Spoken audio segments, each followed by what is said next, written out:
is starting. The Captain Coder at the helm. Bean water is ready. Today we will learn a lot. He loves the questions, he loves to sing. Join our Discord and follow him.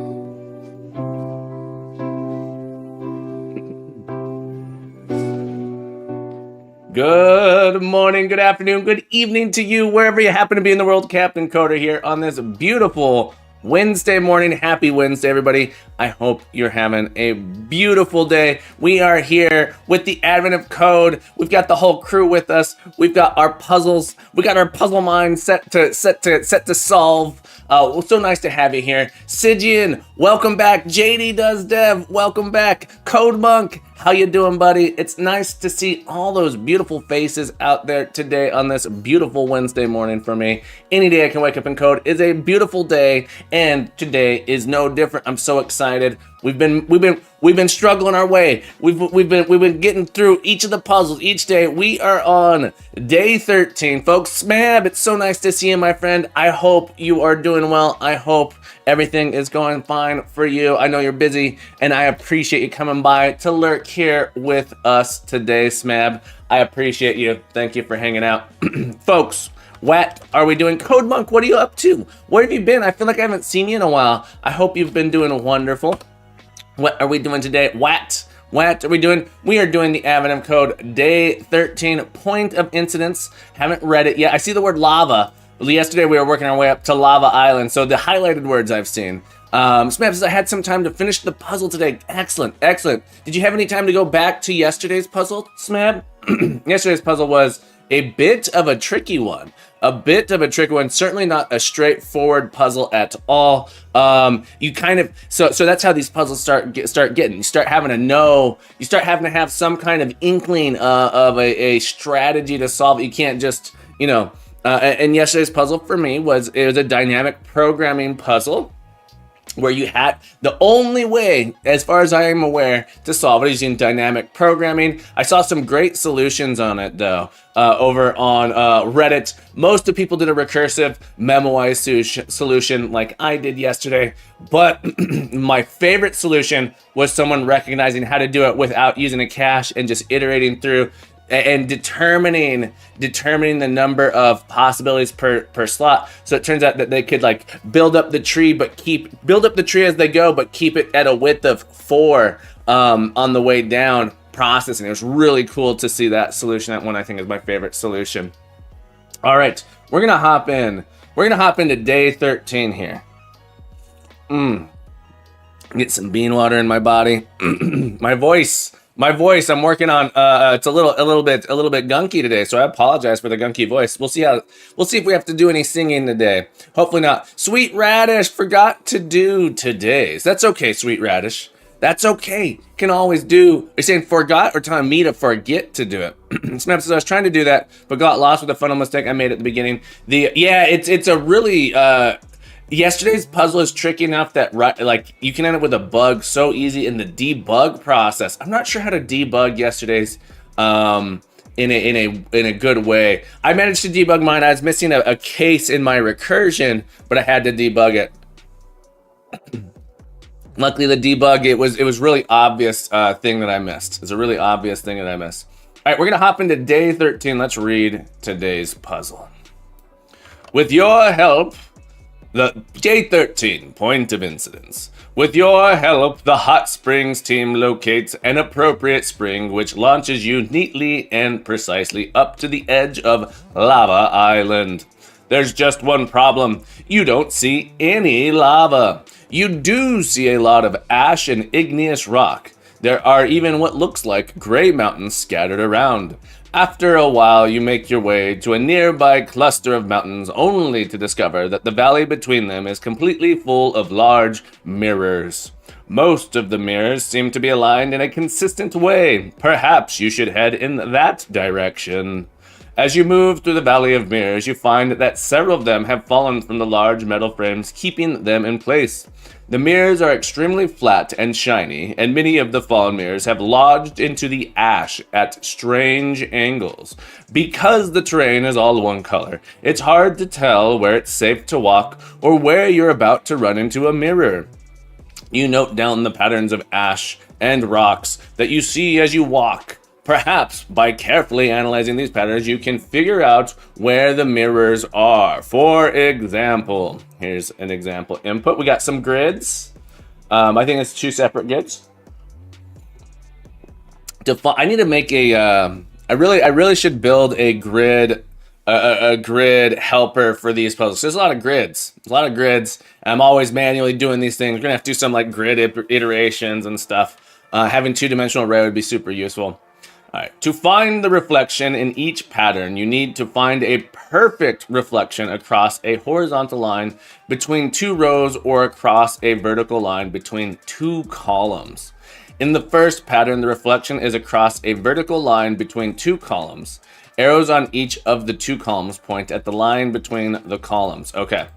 So we have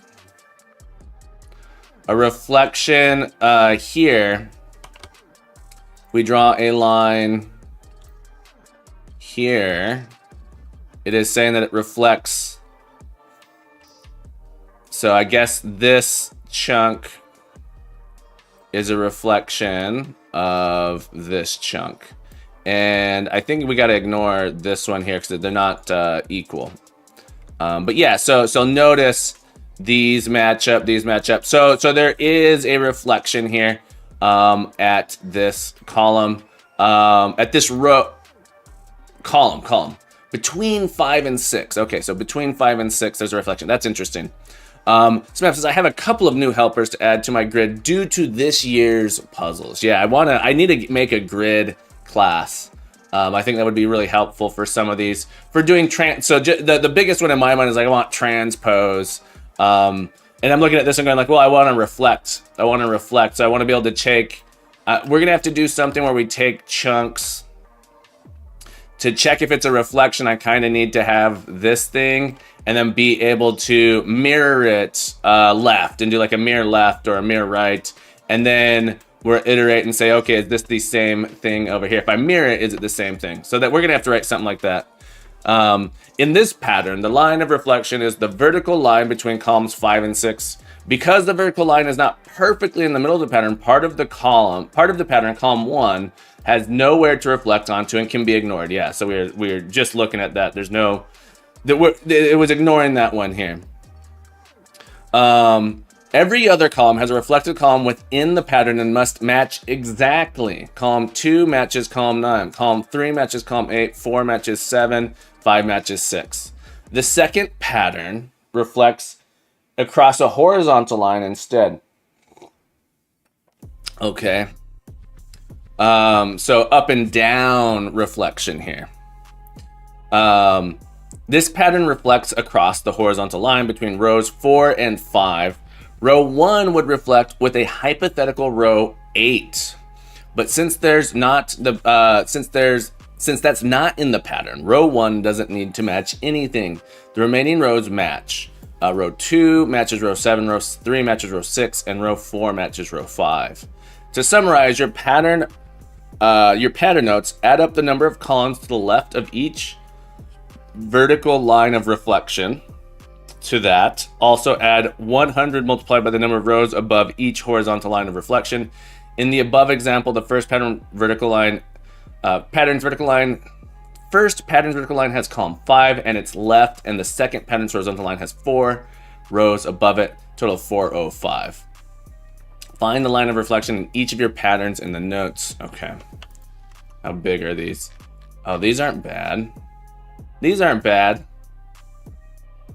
There's quite a few of them. Okay, so we need to... Is it saying that everyone has a reflective row and a reflective column? Summarize the pattern. Add up the number of columns to the left of each vertical line of reflection. All right, so we could. Each one potentially has a vertical A reflection and a horizontal reflection. We got to find those two things. Let's set up our project here. Make a day 13. Poo Stack, I'm doing wonderful. How are you on this beautiful day? How are you, Poo Stack? Welcome to the stream. Happy Wednesday. Implementation. What have you been up to? Thank you for popping in. We are working on the Advent of Code. Oh, I forgot to pin this message. We'll pin that bad boy up there. If you're not familiar with Advent of Code, it's a series of puzzles that come out in December by Eric Wastel, incredible human being, making all these. I'm doing absolutely wonderful. I hope you're doing wonderful as well. We're setting up our project for day 13 right now. And everyone yells at me. I don't have a script for this, but that's okay.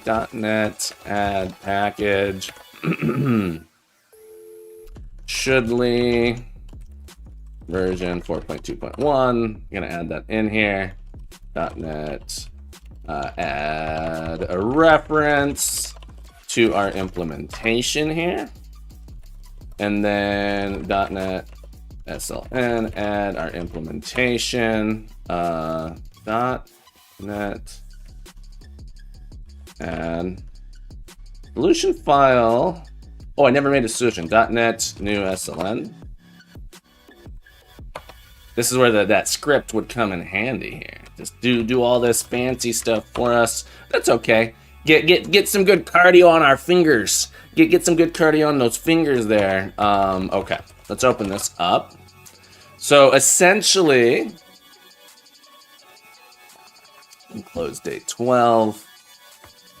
Oh, I forgot to clear out my question queue. Fancy comms command, isn't there a solution where you press a button? There is. There is. If I could do it this way. There is a create.net project. There is a button I could press, Devro, but I didn't press it.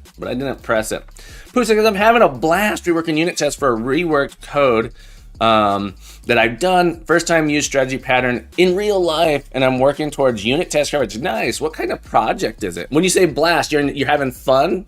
You're having fun, or you're enjoying the destruction, just refactoring, deleting lines of code? I love deleting lines of code. It's very satisfying. All right, let's do a commit here. Git and git commit -m chore. This is going to be our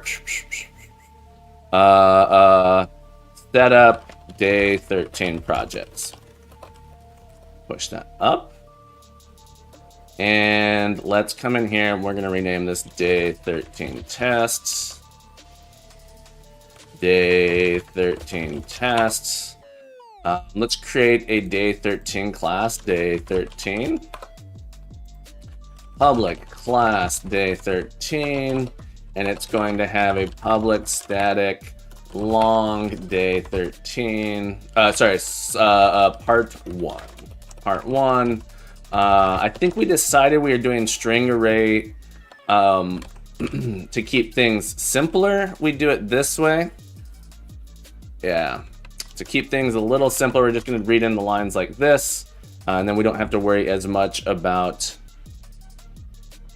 line endings or something. I don't remember exactly what I decided, but yeah. All right, and we'll return 0 here. So this is going to end our test. We'll be able to write our test here.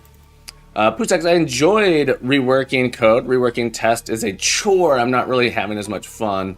Enjoying as much. And project is about compliance governance over merge requests to simplify a bunch of checks that say if code we want to merge in is compliant. So checking compliance. Interesting. Tests. Sample. Test sample input part 1 here. So we'll get our sample input. Maxwell, welcome back to the stream. Maxwell, how you doing, buddy? I'm glad to see you here. Welcome aboard. I love that little shy laugh, that little shy wave, Hey, it's nice to see you, Maxwell. What have you been up to? How you doing on this beautiful day? Public, static, string, static, public, static, read only, string sample inputs is going to be trim here like that. We're going to add in tabs here. And then we are going to take our inputs. And I think we decided we're going to split on environment.newline. And this should be a sample input array here. So we're going to pass our sample input in. All right, so we can do day 13 dot part 1 sample input dot should be 405, I think is what the output said it should be. 405. There it is. Boom. Should be 405. We check if there are correct jobs in continuous integration deployment. Check if they produce correct reports. If reports do not contain problems, they're not passed. Okay, cool. So you're validating the continuous CI/CD stuff. Doing more free code camp. Awesome, Maxwell. Awesome. What language are you working on? What do you do? I haven't used free code camp. What projects and types of stuff do you do on Free Code Camp? Sweetgrass says, recorded myself doing yesterday's AOC. Can't believe how much time is spent on silly blunders. I know, this is the people who are really good at these, who score really high, don't have those blunders. It's one of the reasons I feel like when I was younger, I was having a language that helps you do these things is nice. When I was younger, I feel like I was just more fastidious and like more, I can't think of the right word, but just like more obsessive on this stuff. As I got older, it's like I let more things slide a little bit, but make up for it with test, I think. But yeah, it's easy. That's the thing that'll kill you. But the people that are doing these in like a couple minutes, it's just like insanely impressive. I never was that level. I never was at that level of like insane insanity. All right, day 13, got our sample input, should be 405. Let's reload this, and then we need to write a reflect here. The thing that I want to do is I need to do a reflect horizontal and a reflect vertical, reflect horizontal and reflect vertical thing. Okay, this will fail. Maxwell says, doing JavaScript to learn data structure seems easier to learn in JavaScript than C#. Interesting. I have found, and this is my personal experience as an educator, as a teacher, my students who learn C#, students who start with JavaScript or Python struggle to go to languages like C#. But those who learn C# have no problem going to JavaScript and they have a little bit of trouble going to Python sometimes to the syntax difference. That said, the rate of learning C# versus JavaScript as a first language about the same. So there's something about using a language, in my opinion, like C# or Java that has really strong type system and lots of support that makes it those other languages that are lacking a type system a little bit easier to learn. Whereas when you come from a language without a type system, it makes languages with a type system kind of frustrating. I don't quite understand the fullness of why it happens or what's going on there, but I will say that that's something I have noticed. That said, JavaScript is a perfectly fine language. Nick, nice to see you, my friend. Maxwell, the Primogen has a great algorithms course too I think it might be in TypeScript. But I'm curious. I'm excited to keep us informed of your progress, Maxwell. I always want to know. Nick, I hope you're doing well, my friend. Welcome back to the stream. We are working on day 13 here. I want to write a reflect here. Given a set of rows, if we reflect here, I want to find the reflection point. So I kind of want to do a thing that says, given an input, public static I'm gonna do a grid here. Gave you a little bit of an aneurysm. Yeah, I feel like Python would be really good at today because it has all these things for manipulating vectors, lists and vectors and stuff. There's some nice things in it. I'm gonna create a public record. No, sorry, public record grid, and it's gonna take in a string. It's gonna have a string array of inputs. I can't quite do this. I want to be able to compare input like this. I want to be able to compare two grids. I call this raw grid. And so I can compare two grids and tell if they're equal if I have it as a string like this. And internally, can I do this? Public read-only string array grid. Get, can I do this? Raw grid dot split. I can't do that. Not a valid modifier. Yeah, I could do. I can't do that. Member names cannot be the same as their enclosing. Oh. Hang on. Data. Okay, I want this. I want to be able. Well, I do think it'll still try and do a string compare on these two things. Hang on, I want to try something that I don't quite understand. All right, we're gonna write a test. Public void test grid equality. All right, given two grids, grid public record grid. Let's pull this out.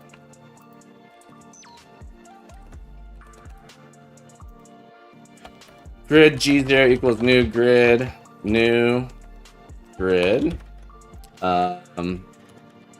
Test.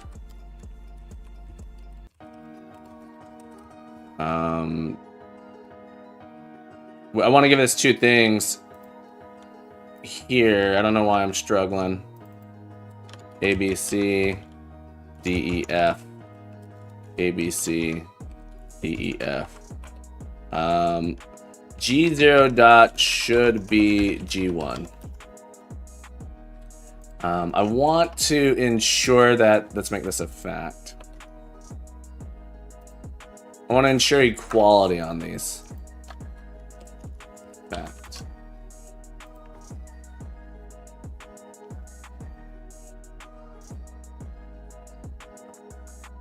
Even though they have an array internally. All right, so it's going to say that they're not, and it's just because I have this property inside of them. Okay. So this isn't going to do the quite thing I want to. We need to just compare their raw grid. This is the thing that's going to tell us equality on these. Yeah. So that way I don't want to have to iterate over. I don't want to have to iterate over and do a string. I just want to combine. All right. Rambling over. I'm going to do data here. This is sort of our grid. We'll be able to access it using indexing on rows and columns. Equality doesn't work, so that's okay. I could always override the equality, but I'm not going to just yet. It's annoying. Do we know in C# records mark property not equal? Can I mark? Is there a thing I can do to just mark a property as that I don't want to ignore member? Ignore member. Put this back in. Is this a thing? Ignore Member, where does ignore member come from? So far, in order to achieve somehow above, use the case I've implemented an ad. Oh, they implemented something special to do that. I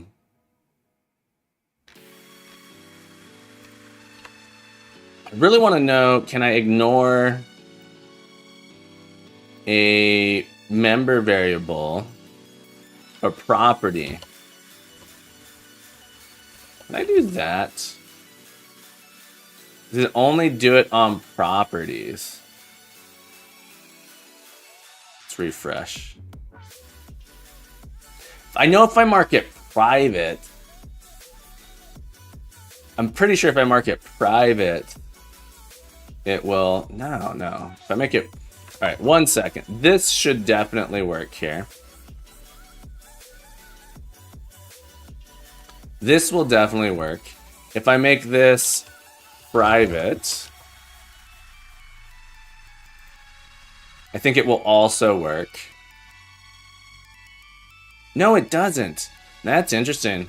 No worries, Smab. No worries, Smab. I want to have a record where the equality check. I want something like ignore equality check. I want this to not be part of the equality check. Is essentially what I want, and I without having to write the override equals. But it looks like that's not a thing that I can do easily. Nah, I'm not gonna do that. That's too much time. That's too much time. I'm not gonna do that. Instead, I could do that, but I'm not going to. Instead, I just need to know that I cannot compare these things together. That's essentially what's going to happen. Is I know I can't compare these together. I still like potentially being able to print it out, though. This is going to be our raw grid, and I'm just going to compare the raw grids together. All right, so public, get like that. Totally fine. Okay.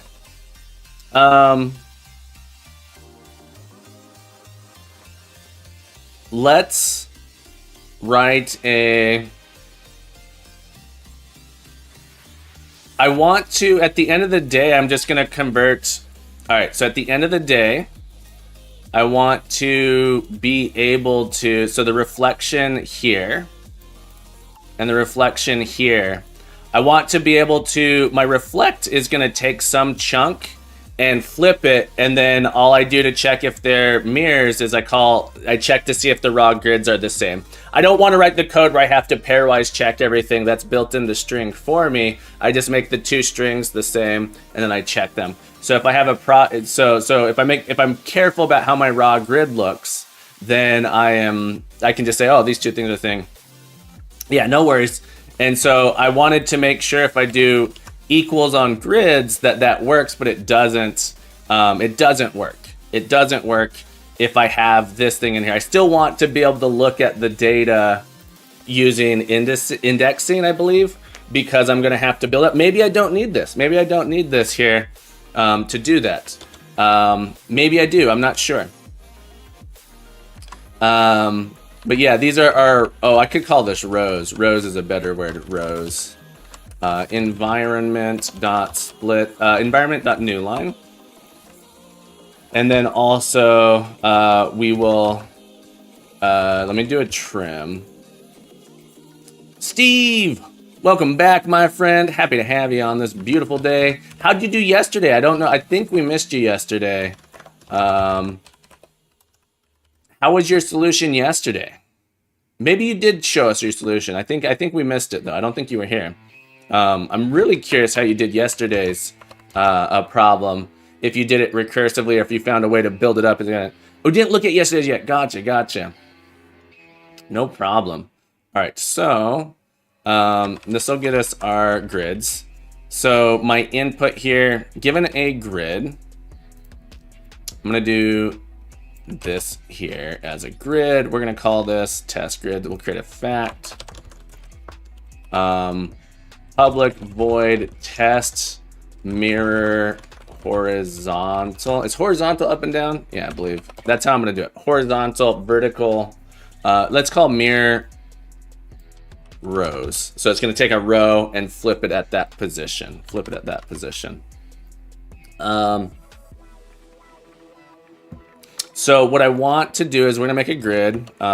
String grid is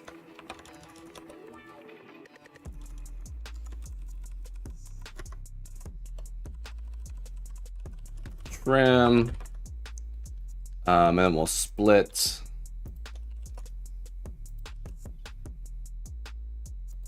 This will be, we just gotta have a plain one there. Okay. And then we'll do grid, g grid equals new grid, grid of our grid. This is our raw input here. Classic DP, yep. Call this raw grid. Okay. And then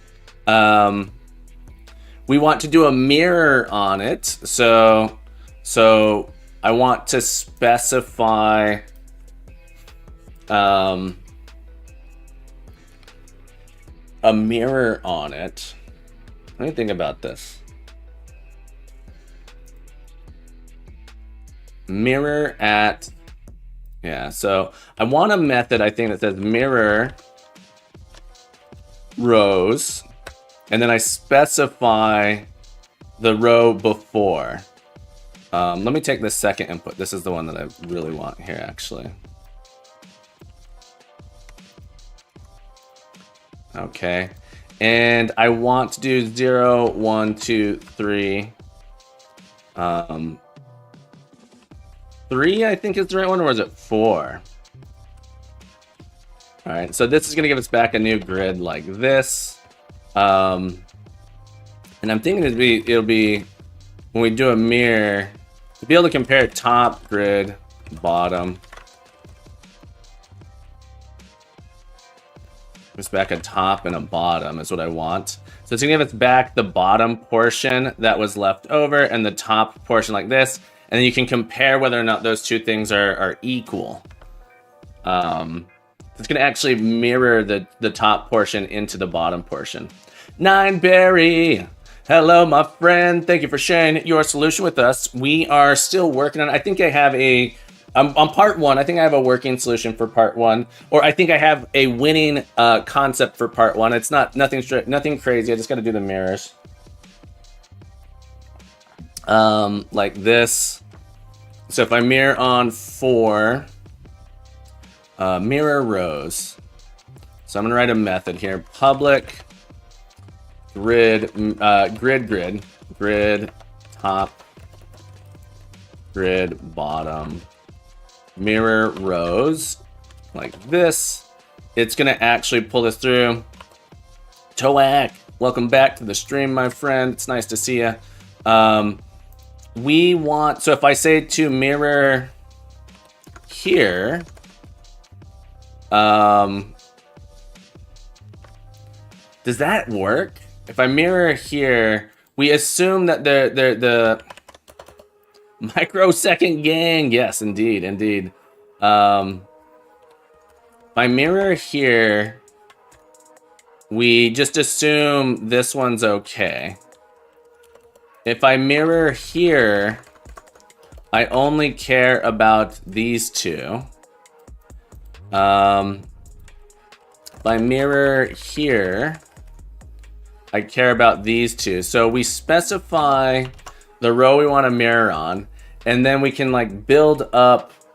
We select the rows that we want with the rows. So it's gonna take an int row. Okay, and I believe, let me look at the instructions here. The row, we go here, the row is actually 4. So if I specify 4, in the above example, the first pattern of vertical line is column 5. row 4. So patching in 4 says, okay, we're going to reflect between 4 and 5. Okay, so 4 is the input I want here to reflect between 4 and 5. And we're going to take the top. We end up dropping this one. We need to figure out the size of how many rows we need to take. We need to figure out how many rows we need to take in this case. So if we start at row 4, we need to know, are there which half has fewer. So let's do a split on our rows. We have like dot row. So this is going to be our grid, our string array top. And then our string array bottom. Like that. I think we can do this. The question is, I think this is not inclusive in this one. So I think we actually want to do +1 here. Plus, like row +1, I think is what we really want. Let's just do a quick validation on this. We can do a quick validation on this just to make sure we have the correct ones, because I want to include row 4 in the top solution, but not in the bottom solution. And we might have an issue here. So let's do a real quick thing here. We're going to return new grid top dot string dot join environment dot new line on top. Hang on, grid top grid. There we go. Grid bottom grid. We'll do this for the bottom just so that we can validate that we have the correct chunks. Top grid, bottom grid, bottom grid. All right, let's take a look here in our test. I'm gonna add a debug right here just so I can see what it is at the end. Proton, how's it going, buddy? Welcome back to the stream. What have you been up to? Something amazing, I'm sure. Working on Cart King, working in assembly, writing some music maybe. I was so close that I didn't started to write this in assembler. Gotcha. I almost started trolling. That's fair. Does this streamer hear the background that is playing? Very aggressive song at the moment. I do hear the background music. Is it too aggressive? Is it too aggressive? We can turn it off. It's just stream beats, yeah. I have a stream beats playlist here. Gotcha. I'm always happy to skip if someone doesn't like a song. Unless, of course, it's someone who is... I wanted to debug this test. Proton wants to play some of his music. We can do that.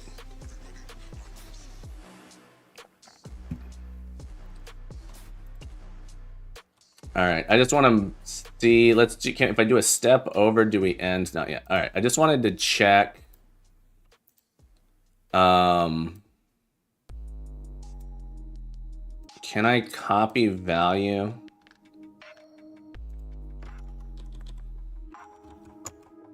Yeah. So this is what we got for top. All right, so we did go too far, I believe. Copy value. This is what we got for bottom.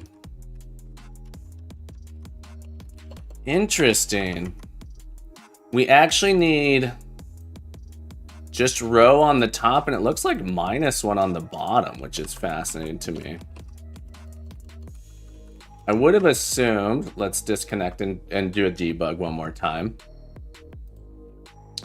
And then we'll listen to Proton's music. 1 second. Debug test. Oh, this is not gonna work. I have a bunch of garbage in here. Toax says, I feel like the difficult curve last year was always increasing, while this year's curve's like ups and downs. Maybe I have some knowledge islands. I kind of feel like last year's was kind of all increasing until like day 15. At which point it was all just new knowledge. All right, so this is our top half and copy value. Make sure I got our bottom half. Okay, there we go. So we have our top half, we have our bottom half, and then we kind of only care. We want to take our bottom half and reverse it. So we want to reverse the order of our bottom half. Hang on, do I have too many here? 1, 2, 3. Oh, I do have too many. 1, 2, 3. Oh, there's only 3 in the bottom. I thought there were 4. Okay, so I have this wrong again. All right, there we go. Let's disconnect here. Proton, we're gonna pull that song up here. What's so Alibi? Let's listen to it. Is this an original song? This isn't a copyright song, is it, Proton? Just want to make sure. Pull it up. Alibi. Oh, let's try again. Did a weird copy there.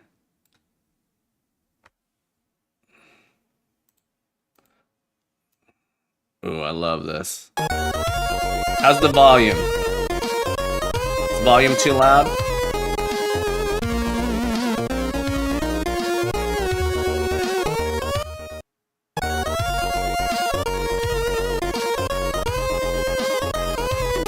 I can turn it up a little bit too. I'm not sure if it's too loud or not. It's always a little hard to see. It looks like it's really loud. It's way too dank. It's awesome. Awesome. Proton, thank you for sharing this. Incredible. 500 points. Beautiful. Proton, folks, you guys gotta go check out the incredible Proton. If you guys aren't following Proton, he makes music live on stream. He programs in assembly. Oh. He does chip tunes. Sorry to totally blast your. Here, let's. Sorry, we got those songs blast. Now we're gonna restart this. Let me know if the volume's way too quiet, way too loud. I can always adjust it up or down a little bit. But be sure to give Proton a follow. All right. Snapple says, unfortunately, it seems I've fallen off the AOC wagon. There's never a deadline. You can always hop back on. You can always hop back on a Snapple. You can always hop back on. Don't worry, my friend. You can always get back in there. Get back in the game. Okay. So we have our top and our bottom. We need to truncate one of them. So we want to do top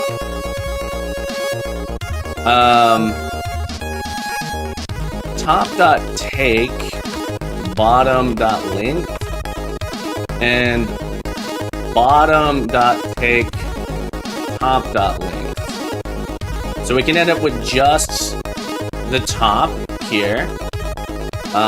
So do string. Can I do top is just equal to this? Do a little bit of a reassignment here. So once we know how many rows are in the bottom, I'm being a little bit lazy here. I could calculate it and do it all in one line. I'm gonna be a little bit lazy here. And then our bottom is gonna be equal to this dot reverse. So we wanna flip them. We wanna flip them here. Gonzo! What a great spelling for that. Gonzo. Gonzo. Gonzo. Welcome to the stream and thank you for following me today. Gonzo, what a great name. Welcome to the stream. Happy to have you here on this replay. JD, my first button's still broken. And I don't quite understand it. I don't quite understand .NET build here. Real variable 0 or 1 based. It is whatever this happens to. It should be 0 based. 0 based. So it works out here. It works out nicely. We might need to make this +1. No, this is correct. This is correct here. And let's verify it. Gonzo, hello, my friend. Nice to have you here. JD's just taking all those points. Building them up. Gee, happy Wednesday, my friend. I'm glad you're back from your walk. I hope you're feeling better today. I don't know that you weren't feeling well. I know that you had some visits and stuff you had to do. I hope you are feeling wonderful is what I'll say. I hope you're feeling wonderful today. Let's do a test, make sure that this did the mirror in the way that I wanted it to. Claiming points again with second. You can just keep doing first over and over, Brooke. I think you need to do rows because you want to include the row. So 9berry, that's what I thought too, but then it ended up working out here. Here, I put a debug here so we can see it. We'll double check. We'll double check here. When I do a 4, 0, 1, 2, 3. 0, 1, 2, 3. 0, 1, 2, 3. You know what? You are 0, 1, 2, 3. This should actually be a 3 here. You are correct, and I had my thought process was wrong. My thought process was wrong here. So we do need a +1. I originally, 9berry, I did originally do a +1 thinking this, and then it came out wrong. It's because I wrote my test incorrectly. I wrote my test incorrectly is what happened. It goes up to 10, I think, JD. I think it goes up to 10th. Oh my goodness. Just getting all those points, scooping them up, taking them away. It records who was first correctly, but it clearly doesn't record who. Proton, thank you for that song. Incredible stuff. Ban. That's right. JD does not. JD does theft. JD does theft, folks. That's what I'm seeing. Still all those points. All right, 9berry, I believe you're correct here. We're gonna just double check this here in our test. Yeah, it keeps going. It keeps going. I don't think there's a limit on how many times you can do it. JD does break. Yeah. Let's see here. Let's do a step over, and I just want to verify here, top grid, bottom grid. All right, so our top here. So this is what our top returned. Which isn't right. It isn't right. 0, 1, 2, 3. I don't understand. Oh, we need to drop. Hang on. We need to drop the inverse of that. Hang on. I have to drop the inverse of that. We don't take this. We want to drop. We need to drop some number of. There's no drop. There's a take. Take last. Take last. This goes from the bottom back. That's interesting. This actually works well because now I don't have to think about it. I don't have to think about it. It's probably less efficient, but I'm not sure. Ooh, that's nice. Skip is what I want. In Haskell, it's called drop. All right, let's redo. Let's run this again. Just to take a little look. Let's take a gander. Let's take a gindy gander. Let's gander at this real quick. Step over our top and our bottom here. Copy value. This is our new top. And our bottom.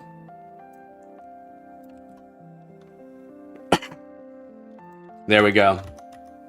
And so we just do a compare that these two things are the same. And we should be able to do a mirror here on row 3. So now we do top dot should be top, not where, raw grid dot should be bottom dot raw grid, like this. So this is our test. If we mirror at 3, do we get the top and bottom mirrored properly?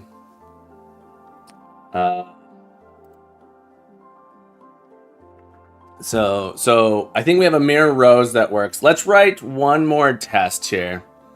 We've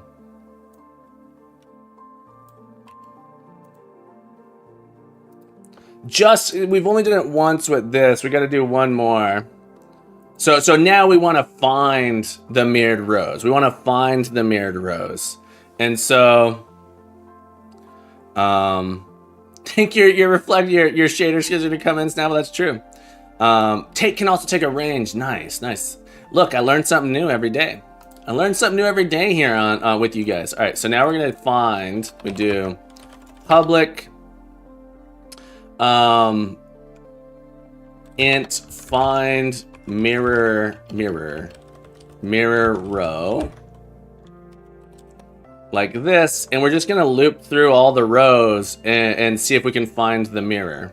So we're gonna say this is probably, well, all our input's tiny, right? Our input is really tiny on these. Let me double check. All of our inputs are super tiny. Here. Yeah, all of our inputs are small. I think I can be horrible and inefficient. Yeah, but each individual grid is small, is what's happening here. Because I am doing like this thing where I'm like building up a bunch of strings. I'm building up a bunch of strings over and over, which is incredibly slow. But I can be inefficient here because our grids are tiny. So notice I'm like doing all these crazy splits here. The poor little garbage, rip little buddy, look. I'm optimizing on programmer sanity. I'm optimizing on programmer sanity. Int row equals 0. Row is less than rows.length. Row plus plus. I honestly don't need this, it looks like. Oh, I do. I use it down here. And we're going to say grid top, grid bottom. Is equal to mirror rows at row. We can skip the first row because it's always going to be the row above. We can actually start at 1. I believe. Yeah. Am I dumb? Can I skip the first one? I'm going to leave it in just to be safe. And then we're going to say if top dot raw grid is equal to bottom dot raw grid, return row, otherwise return 0. -1.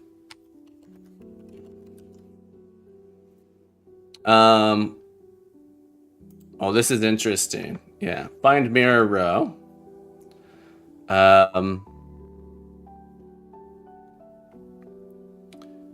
Can skip the last one because the mirror is below the row. Yeah. So I think I can do this. I also think I can do this. But don't skip the first one. Okay. Oh, yeah. Because it's well, 0 would imply that I'm, so hang on, 3, just so you know, 0, 1, 2, 3. Oh, you're right. It's my 3 is saying that I'm going to check below. You're correct. Check below. And I guess I have to return -1 here. Which is going to say that we didn't find anything. I kind of want to... it'd be good if I could return 0 here. I'm not going to be able to. Hang on. This needs to be a 4. I have to do a +1 here. I have to do a +1 here to get it to match what the input is, because... Alright, and then this can return 0. Okay, we turn 0 if it's not there, because 4 times 100. 4 is the row that they're detecting here. So 4, yeah, so find mirror row here is going to give back what the input's expecting. So find mirror row here. So we can do that. Now we need to do mirror columns. Grid left, grid right, mirror columns, and column. And I can do something by transpose. If I transpose my strings, I can just call mirror rows. Like I can make a grid that is the transposition and call mirror rows on it. And I'll get the top and bottom. Is that true? Is that true? Let me draw this out, make sure that's true. In my mind, I feel like I can just transpose the rows in columns and then do the same thing here. Let's make sure that's true. Let's make sure that's true. I'll put my doc cam on real quick. It's a doc cam. So I think I do A, B, C, D, E, F, G, H, and then let's mirror it here. So this would be H, G, F, E, D, C, B, A. So we want to do this. If I do a transpose, where this becomes A, B, C, D, E, F, G, H. Oh, hang on. I've done this wrong. We're looking to see, let's erase this here. Because I really want to do this. A, B, C, D, E, F, G, H, and then this should be E, F, G, H, A, B, C, D. So I want to check if it is mirrored here on this line. Valent, welcome back to the stream. Hope you're having a beautiful day, my friend. Happy to have you here. HSUC, let me know if I'm pronouncing it incorrectly. HSUC. Thank you for following me today. We got HSUC. Welcome to the family. Thank you for the follow, and I hope you know you are now a member here. Oh, HSUC. Thank you for following me. Thank you for the follow. Happy Wednesday. Hope you have a beautiful day. All right, so I want to make sure that if I do a transposition here, the transposition is this. Normally we would go this way, right? So I say every row becomes columns. This would be A, E, E, A, B, F, F, B, C, G, G, C, D, H, H, D, and then this will be where we mirror. Okay, so this will work. I just got to do a transpose. You could add a non-mirrored line in the drawing to see what direction it is. Yeah, I would. My brain was just having trouble here. All right, so I just got to map. I can do this. Doc here. What I'm going to do is I'm going to write a transpose for my grid real quick. Public grid transpose. So we're going to transpose it. And so we say that, thank you for wishing me a happy day. I'm so glad to hear that. That's so nice of you. So we take each row, it becomes a column. So can I do it? Man, apparently I'm really tired. You gotta drink more bean water.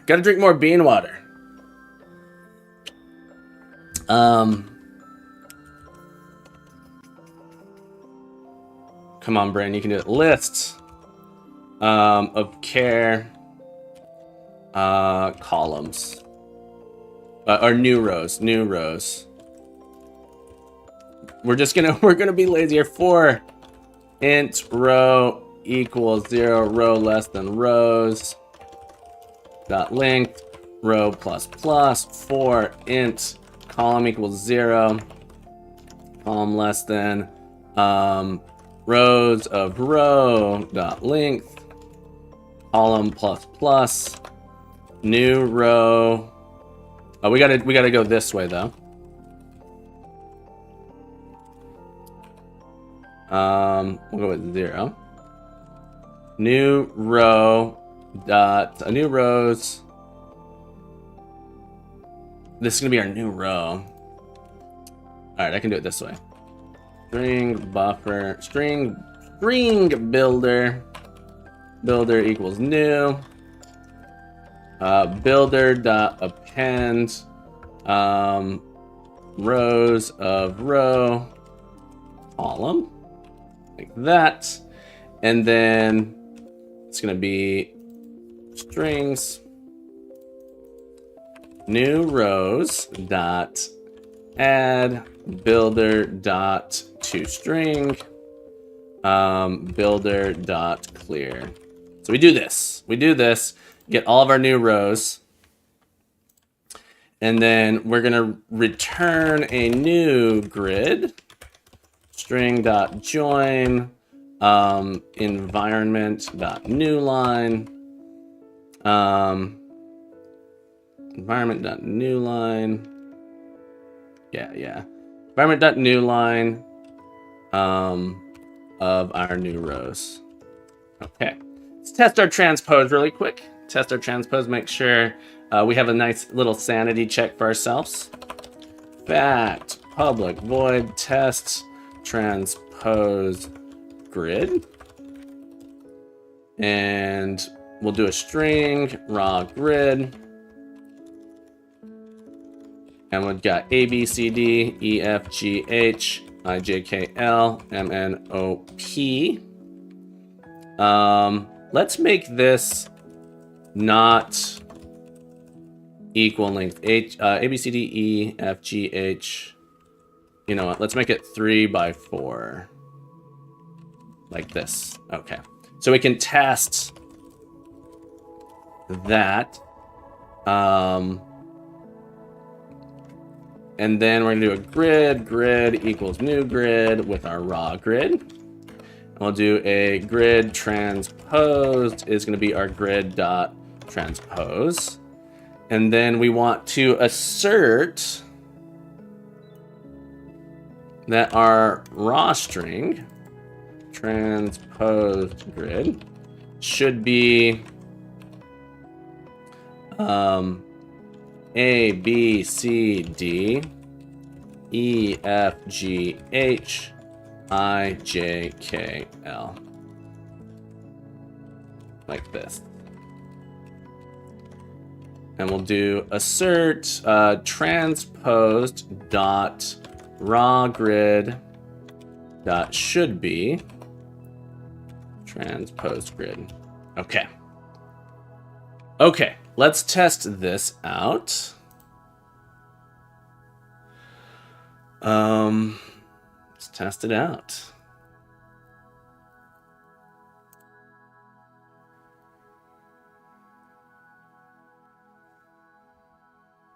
There we go. Okay, so our transpose, we have confidence that it's correct.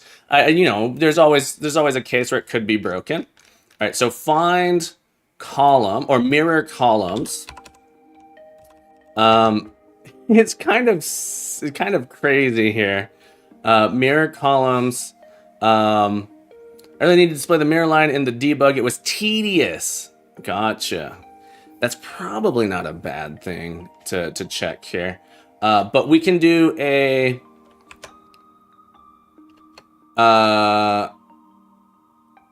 grid transposed is equal to transpose. So we're going to transpose this grid. And then we're going to find grid top, grid bottom. We're going to do transpose dot mirror rows on the column here. So it's the same spot. And we have to transpose these back. So then we're going to do, we return top dot transpose bottom dot transpose. Like that. And really, this is like an extra step just for me to see the output.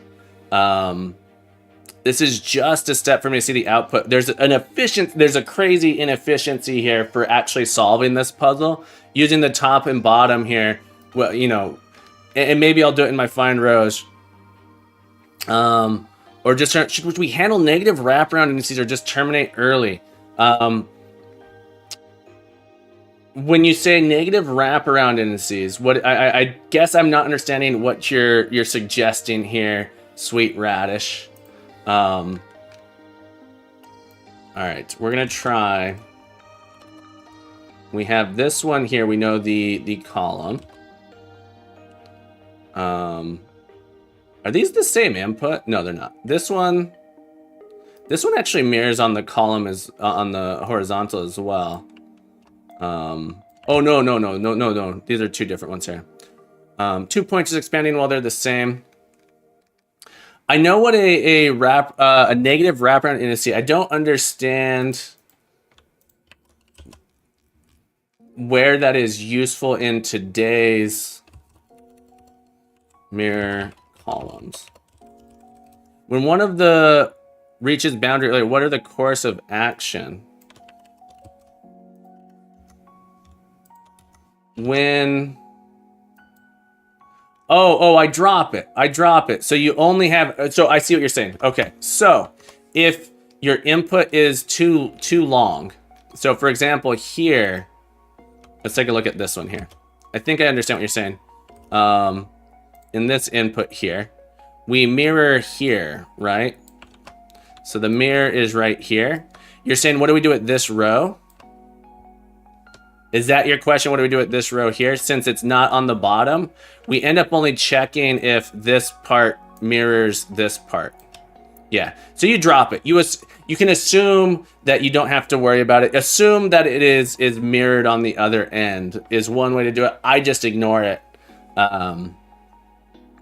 Yeah, I hope that makes sense. I hope that answered your question. All right, let's reload this. So this is our input. We want to mirror, it says 0, 1, 2, 3. Mirror columns. I took the wrong input again. Did I replace? That's mirror rows. Mirror columns. It mirrors here, so this one, let's make sure. It's saying it should mirror on column 5. First pattern vertical line has 5 columns. Mirror columns. And because I've done this in a silly way, honestly, I should have this match what the input is saying. I might want to rewrite this. I'm gonna get super confused here. I need to index. This one mirrors on 5, which is 4. 0, 1, 2, 3, 4. Okay, we'll leave it here.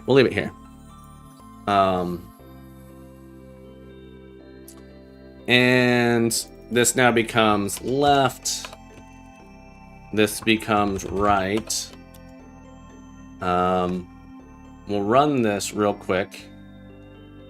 But then I wanna do a debug on it just to be able to. All right, so we pass, but let's do a debug right here just so I can look at left and right and make sure that do a little sanity check on it. Debug test. Do a little sanity check for myself.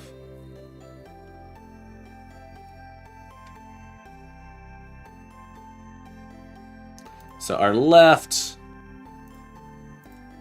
is this, and it's a little harder for right, for the left and right one. It's a little harder, copy value. And our right though is this. Okay. So it looks like we did find the correct spot. And we only care about those 4, so we drop the first one. Okay, I think we have a thing here. The last thing we gotta write is find mirror column. Honestly, find mirror column.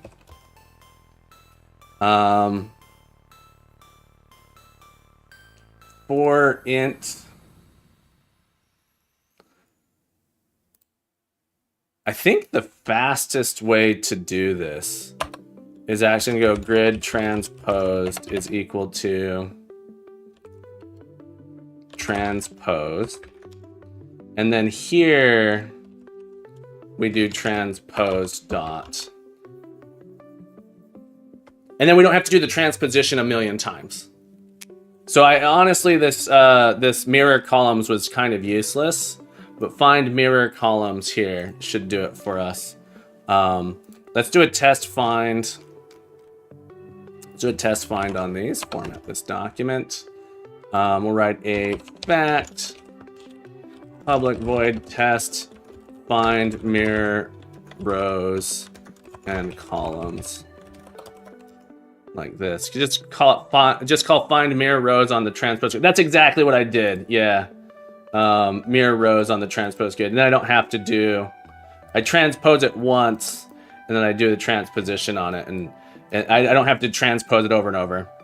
Find Morrowind. It's true. We gotta find Morrowind. G. We gotta find more. Find mirror rows. Oh.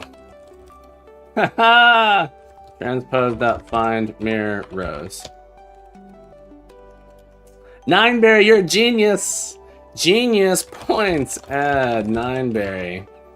500 points. Thank you for your genius.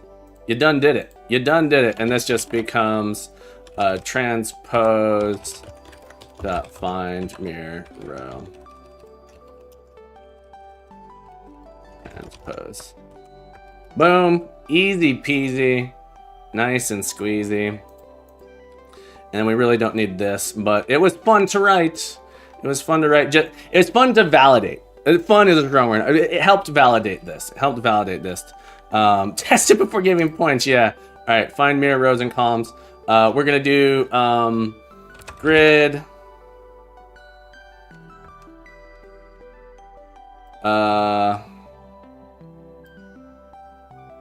This is annoying.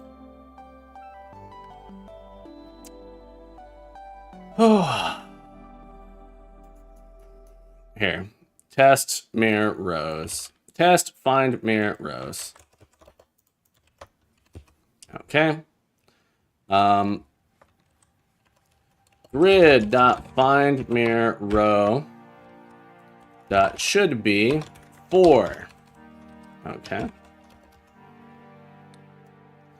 And then this one, find mirror 2 R's. Columns. Column. Find mirror row, find mirror column. New grid. New grid.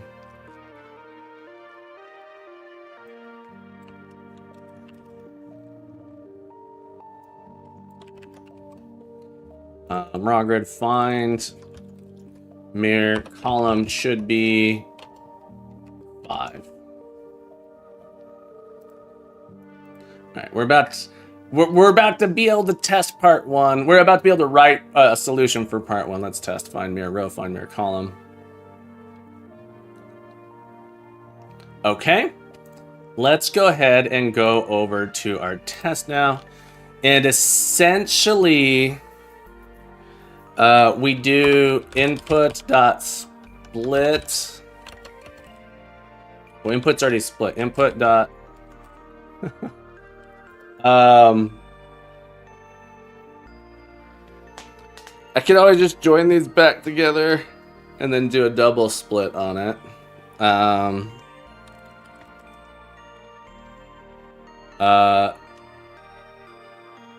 I want to not do that. Is there a nicer way to do that? All right, so my input is, I could change it so I just taken just a string.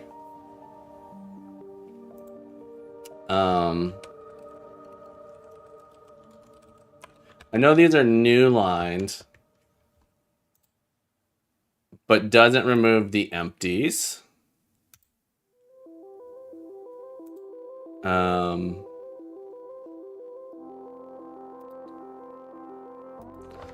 Trying to be consistent here. Environment.new line. Input.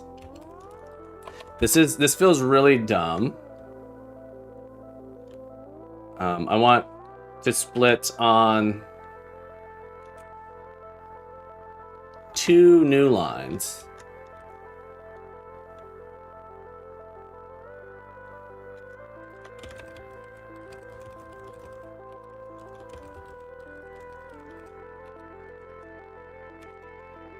This feels dumb. Still dumb.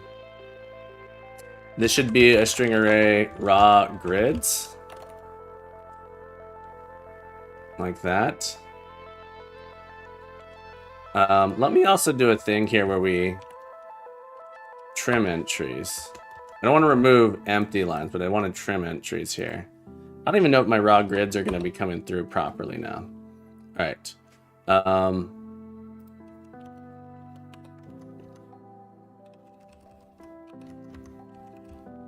Every time I try and do something clever, I feel really dumb. Could I do?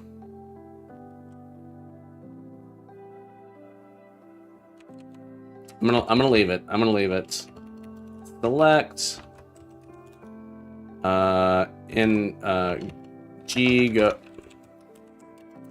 G goes to new grid of G, and so this is gonna be all of our grids.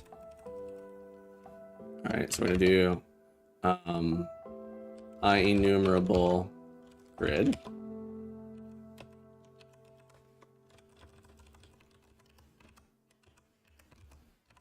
Okay, then we're gonna do a count on our rows. Int rows sum is gonna be raw grids dot select. G goes to G dot find mirror row dot sum. Int calls equals raw grid select G dot find mirror column dot sum, and then we do rows or columns times 100 plus rows. Is that what we do? 100 multiplied by the number of rows. I have it backwards. Rows, columns. All right. I gotta stop messing with the end line stuff here. Let's run it. All right. Come on. There we go. Okay. So let's try it on our actual input. Test puzzle. Puzzle input. We need a puzzle input variable. Puzzle input will be public static read-only string array puzzle input equals file.read all lines on input.txt. Okay. And then we need to get our puzzle input here. New file input.txt. Make sure we're on Windows end lines, and then we'll move this into our testing folder. It should fail, but give us back an answer that we can test. An answer that we can test here. It's our input for part 1. It's saying that we got 33,780. Let's try that. Okay. First part done. Part 1 done, folks. We're going to take a quick break. We're going for almost 90 minutes. You guys know I like to take a break after 90 minutes. When we come back, we're going to continue on to part 2. We'll read part 2. We'll take a look at it. We will attempt to solve it. Let's do a commit first. Feat implement day 13 part 1. Pretty straightforward. The manipulation there was the one thing that was a little bit annoying. All right, folks, I shall return. Hang tight. When we get back, we're going to keep looking at not the approach I was hoping to see, but congrats nonetheless. Well, we'll see. Part 2 is probably going to make me do something better. Fedorasaur, welcome back to the stream, folks. I'm going to go on break. We're going to get ourselves some more bean water, get ourselves some more fresh water. We'll be back. We'll be coding up part 2. We're going to read part 2. We're going to be sad that our particular solution here is not going to work. But we'll be back. We'll be back. I don't know what part 2 is yet, actually. Maybe my solution's perfect. Maybe my solution's perfectly fine. We'll be back. See you soon.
All right, everybody, the captain's back. I hope you're having a beautiful day, morning, afternoon, evening, wherever you happen to be in the world. I hope you're having a beautiful day. The captain loves you, which means you should love you. And if you love you, you in the back, pay attention. If you love you, you gotta love your, if you love, you gotta love that body. If you love that body, you gotta take care of it. One way to take care of that body is to stretch with the captain. I'm gonna encourage you to get on up with the captain. Let's get some stretches in, folks. Let's get some stretches in before we hop into part two. Come on, stand on up.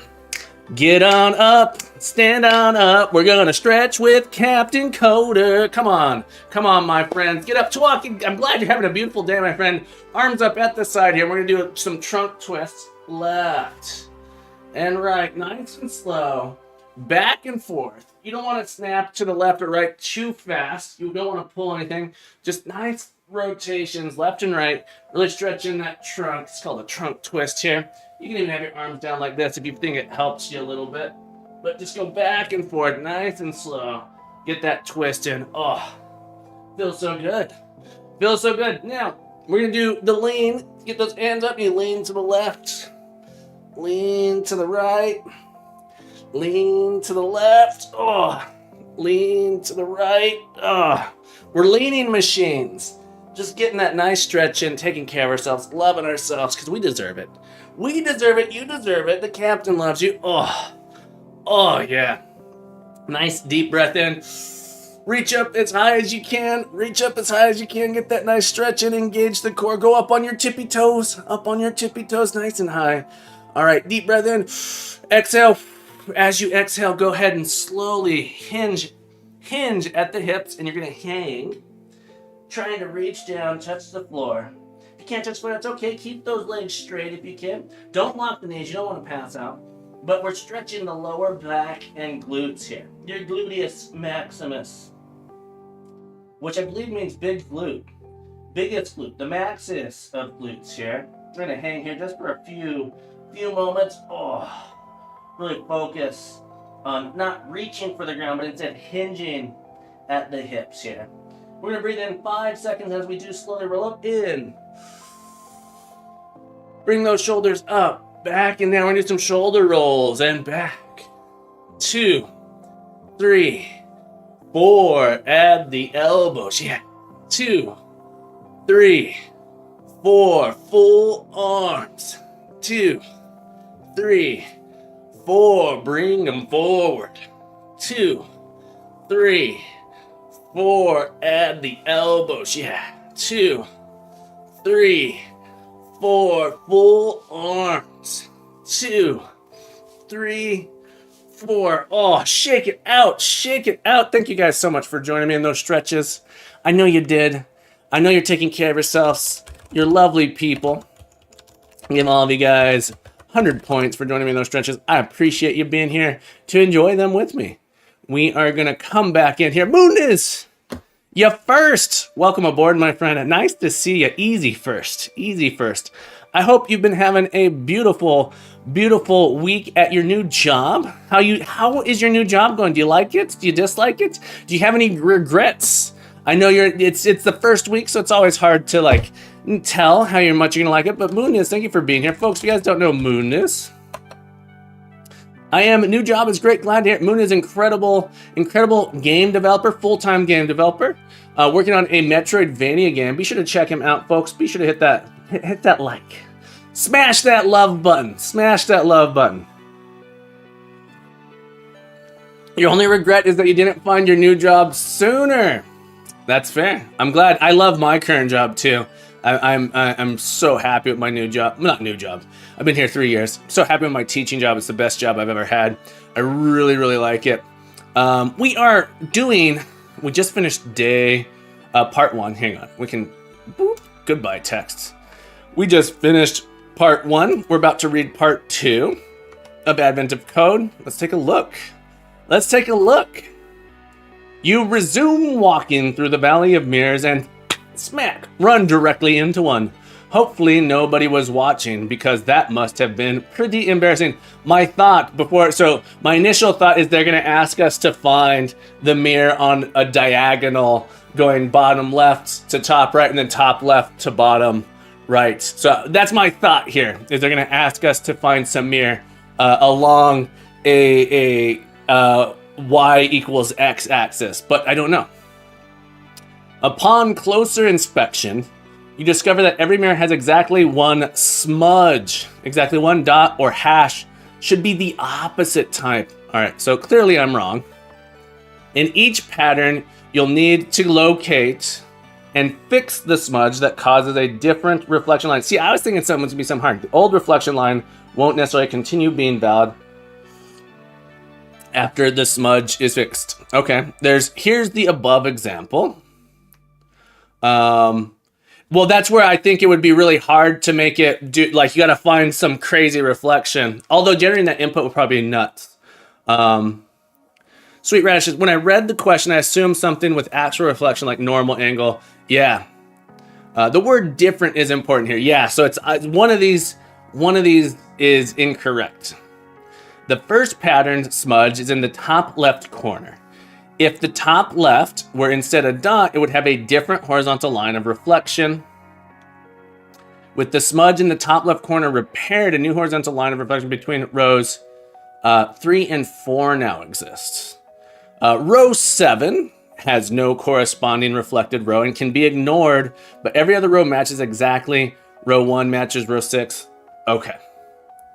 Okay, so we have to find the reflection the reflection point here. The dumb thing to do, and I wonder if it's possible to brute force this. I think we'd be a little more clever than brute forcing. Blood Barrett, welcome aboard. We've got Blood Barrett, welcome aboard. Blood Barrett, welcome aboard. Blood Barrett, welcome to the stream, my friend. Happy to have you here on this beautiful day. Blood Barrett, happy Wednesday. I think it's more important the part exactly one smudge. Yeah. So the dumb thing, or the naive thing. So we're going to use dynamic programming. No, I'm not going to use dynamic programming. The really naive thing to do, I'm not sure, the really naive thing to do would be to just go through and replace every dot, flip a dot, and then say, okay, which one of these has a reflection? Which one of these have a reflection? I might just brute forced it, but you probably shouldn't. I don't think we have to. Nickname is from an old card game, Doom Trooper. I haven't heard of that one. Doom Trooper card game. I haven't heard of that one. I'm a big, they have a Steam. Is it the same? Is it this one on Steam? Doom Trooper, the card game? Board game. Are these related? They look related. Oh, did you know that they have a Steam version of the game? I haven't heard of Doom Trooper. I'm a big board game fan, though. Big board game fan. Okay. But I think we can do better. Because there's going to be exactly one smudge. So, in the second pattern, the smudge can be fixed by changing the fifth symbol into the row. Now the pattern has a different horizontal line of reflection between rows. Summarize your notes before, but instead use the new different reflection lines. Example, the first pattern's new horizontal line after has row 3, 4. So you end up with summary value to 400. Hang on. She's considering it at least once, display them somewhere nice. It's true. I really should. Maybe I could display some of my board games sometimes. I'm not sure. It might, really display my board games would be a good idea, but I just don't know how. Or where I'd put them. I just don't know. In this room, I'm not sure where I'd put my board games. It's a tough one. I have to think about. We have one row. Hang on. Summarize your notes in a different reflection. In this example, the first pattern's new horizontal line has 3 rows above it. So it should be 300. And the second pattern's new horizontal. There are no columns here. There are no columns that reflect here. Got it. Okay, that's what I was gonna be. I thought it says 3 and 1. I shouldn't be 301 was what I thought. Is old from the 90s. Gotcha. Did anyone ever play the Sim City card game? There was a Sim City collectible card game, and I feel like I'm the only person that ever played it. I feel like I'm the only person that ever played it. I really enjoyed it. Okay, so we're gonna do a part two. Part two here. Public static long part 2. Tell me about the Sim City card game. Players would build this. You had cards that built cities out, and then you had like city representatives. So you could be like, you could play characters that were like politicians, like mayors or like important business people. I don't think it did well, but I remember really liking it. I'm gonna return 0 for now. Sim City card game. I meant Sim City card game. I remember liking it. 1994. It did bad. It did bad. What did you find about the video games? Yeah. So in this game, you play different World Trade Center. Well, that did not age well, sadly. Okay. You have like these important things. You have like cards you play in a grid. And you could have railroads and roads connecting, and they produce a variety of things. There's crime, there's pollution, there's like residents, and then there's money. So the city has these things, and you play representatives of the city. There's like people cards too. We're the people cards. Yeah, so you end up with people like this, who's a mayor. You have people, you have mayor, you have different members that helps you do stuff. In the game, it's not very much like the game at all, like the video game. All right, so part 2 here. Let's try to test in. Sorry, folks, we're getting a little distracted. Getting a little distracted here. All right, so for part 2, sample input part 2, we should get 400 back. Yeah, it wasn't good. I remember buying it. I remember playing it. I remember thinking it was interesting and cool. Enjoy it, Nick. Enjoy your work. Trying to get some work done, but getting triggered constantly. I'm sorry. Yeah. If you want to get some work done, you might have to lurk. You might have to do the good old lurk and work. That's what I call it, the lurk and work. Okay, so our day 13 here. What I'm going to do. Here's what I'm gonna do. Rather than testing every single spot, given two grids, can I get how different they are? So what I can do is I can just say, can I take a reflection? So we'll do a reflection.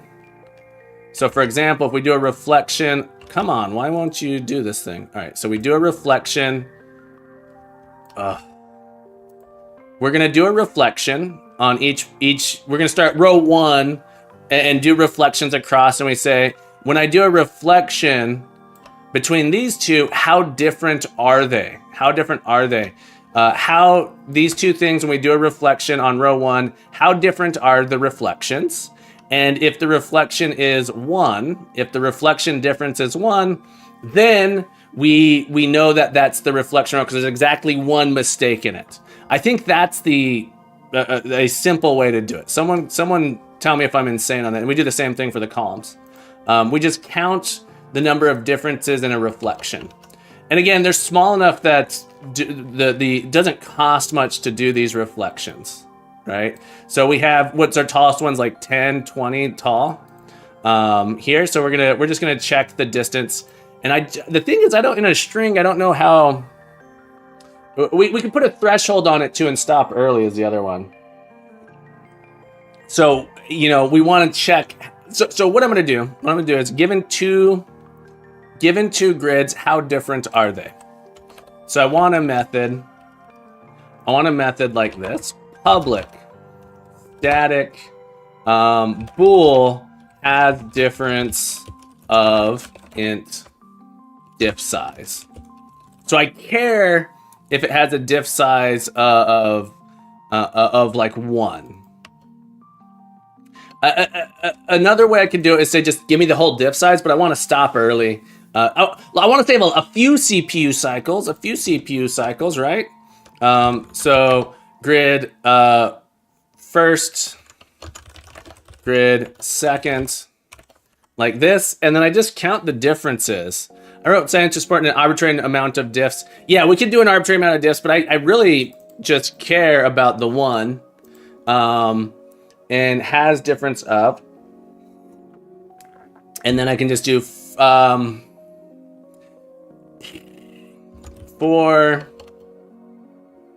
hang on, first dot zip, first dot raw grid dot zip, second dot raw grid. All right, so now we're gonna have pairs here, and then we're gonna say where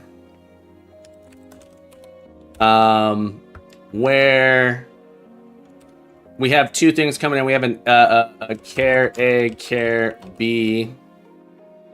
Really, we have a pair. Pair dot first is not equal to pair dot second. And then count. This is gonna do everything though. So here we can do this.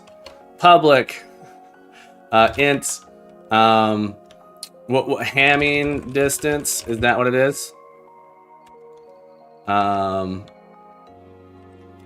String first, string second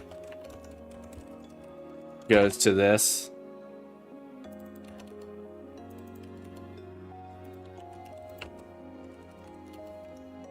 All right. My thought though is that counting the distance, this makes us iterate over everything a bunch. Yeah. You can remove the allocation in the chain. Could do this. Is there a thing I can do that says has size on it?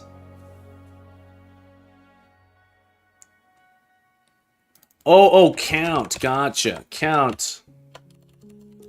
Gotcha. Use count instead of where. Cool. So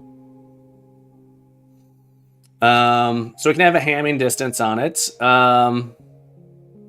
Steve says, but yeah, this isn't what I originally was trying to do. If you use where, you can use take.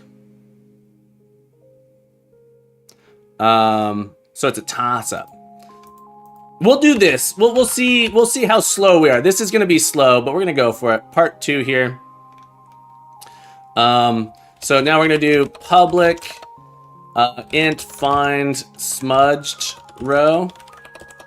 So find smudged row, we do for int row equals 0, row less than rows dot length, row plus plus. We do a mirror. It's essentially this thing. We do a mirror, and we say, but now we have to do the distance. Now we have to do the difference. We're gonna say if Hamming distance of top dot raw grid bottom dot raw grid is 1, return row plus 1. Otherwise, return 0. So I'm pretty sure this is all we have to do here.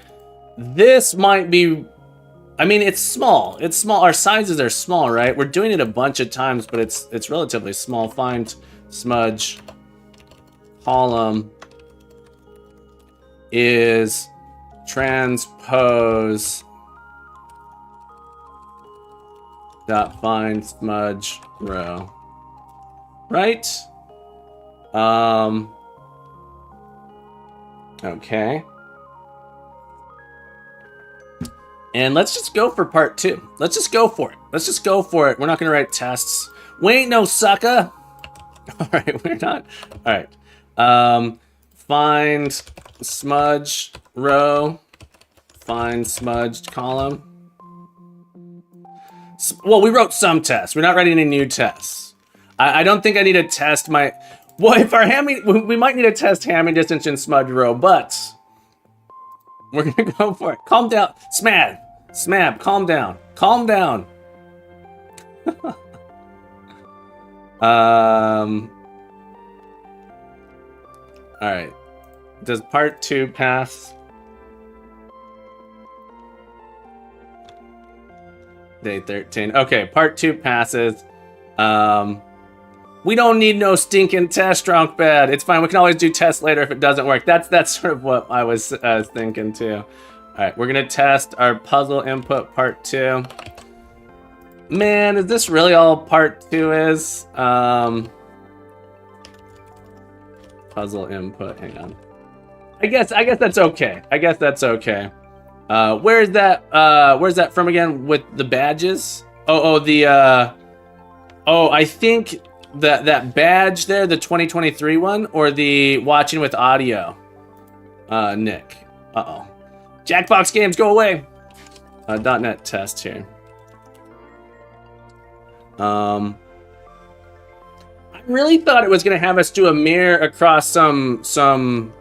Well, we'll see. I could be. Let's see if I'm wrong here. Before I get too excited, let's see if we pass. Okay, we passed. All right. Part 2 was it. So I'm wondering, McNets, welcome back to the stream. It's nice to see you. And Strong Bad, thank you for popping in, my friend. It's nice to have you here on this beautiful Wednesday. I hope everyone's having a beautiful day. All right, let's do a commit here. Git add feed implement day 13 part 2. Yeah, so this one was simple. I'm wondering if, so is the challenge on this one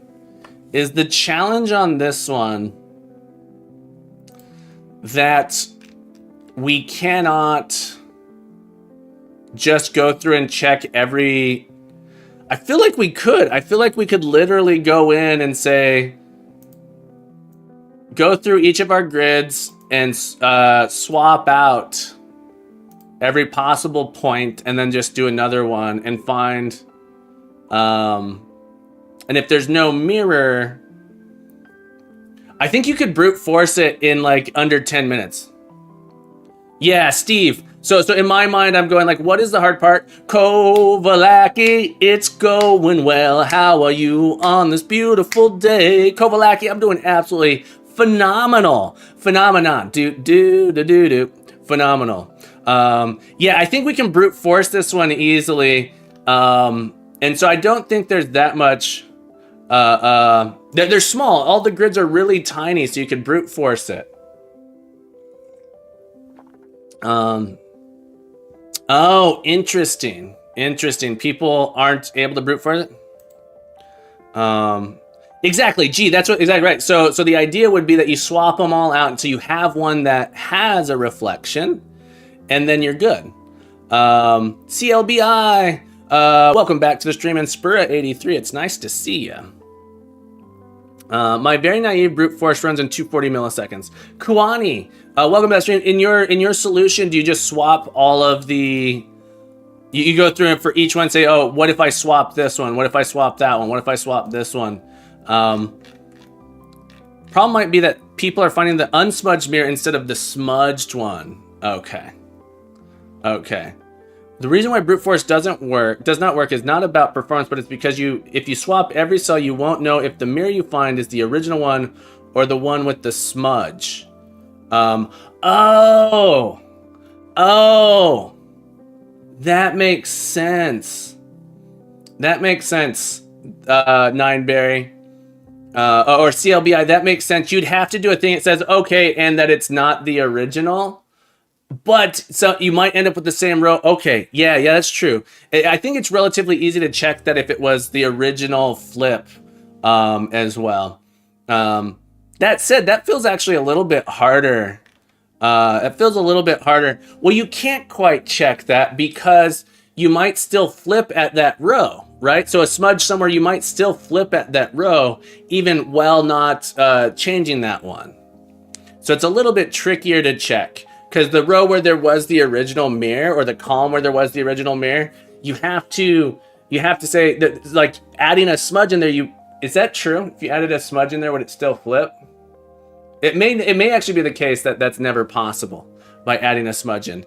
If you flip one where it used to be symmetric, it won't be symmetric anymore. Yeah, Steve, it took me a second there to click there. Yeah. That means more code, so people are arguing that the puzzle statement was wrong. Yeah, I think this is fine. I liked my solution. Pretty nice. All right, folks. Let's take a look at some if you want to get your solution in here, exclamation point Q, we'll take a look at it. Ridge Raider, have you raided any ridges lately? Ridge Raider, have you raided any ridges lately? Where you been raiding, my friend? Let's look at our submissions here, which are new today. Hang on, folks. Don't queue yet. I gotta delete some things off of here. Don't queue just yet. If you queue, it might break everything. There we go. All right, queue. It's now safe to queue. Nineberry, let's take a look at your solution. Let's take a look here. Nightbrewer would be to flip one single cell at a time. Yeah. I guess I could change my name to Channel Raider. Ridge Raider, are you a streamer? Or are you just raiding some channels? Raiding some channels. All right. Some canals. Here, let me pull up this. Nineberry, thank you for submitting your solution. Smab, let me know if you want me to review your solution. I have a new version coming if you want to wait. Yeah, I'll wait. We'll do Nineberries first. Copy Nineberries in. Nineberry for submitting a solution. Points. Add Nineberry. 500 points to you. Thank you so much for your submission. Let's have a little looky-see. A little look-see here. All right. Nineberry. C#. We get the lines. Process map with mirrors. Process map with smudge mirrors. Looks very familiar to mine here. I like it. Thank you guys for your submissions. Process with mirror. 100 times get top row above mirror. Get top rows above mirror, but we rotate clockwise. This was my transpose. Get top rows above mirror. We candidate rows. We do a zip here. Hang on. Map. What is map? Let's go look at map. I gotta understand map. What is map? Map is a collection of list of strings. Okay, so this is just a list of strings. Okay. So we're gonna say in reverse order. Okay. Does this reverse? Let me ask a question. No.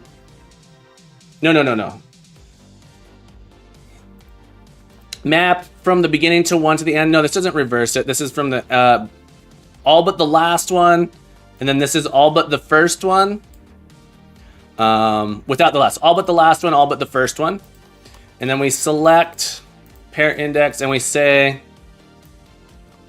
are they equal? If so, we get the index, otherwise we get -1, and then we keep here. These are candidate rows. Gotcha. Candidate rows. I was like, what is this doing? This isn't doing it. All right, then we check is a mirror row. All right, so this is basically saying find possible rows where it could be. Okay, I wasn't reading this correct. So we have candidate rows. Check is mirror at row. Rows to check.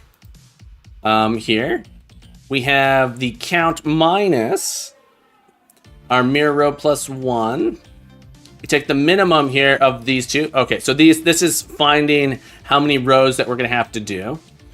And then we do an enumerate here and we say, are these, yeah, and then we just invert them. This is a nice little trick here. Not little trick. I like this code. It's better than mine. Mine was making it easy for me to like just think about. I was so worried about having off by one errors. I was just like, I'm just gonna use strings compare. I'm just gonna build up a whole new grid here. I like this here because it says, all right, we're checking the mirror, the lines in like reverse order. Lines in reverse order here. Nice solution. Check his mirror out.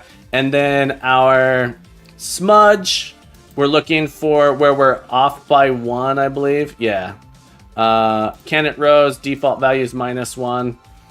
Check smudge rows. We find the difference. Okay, this is a little bit different.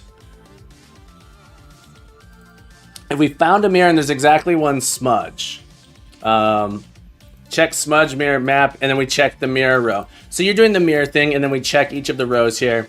rows to check above and below. We count the differences. This is my hamming distance. And then if it's greater than one, we did not find it, we break. If we found it, smudge here. If a smudge is greater than one, we break. So you stop early, which is great. Count differences is doing something very similar to mine. This is what I did originally, then people told me I could do count. My hammy, moons over my hammy distance. Moons over my hammy distance, we parse our maps in. Rotate clockwise.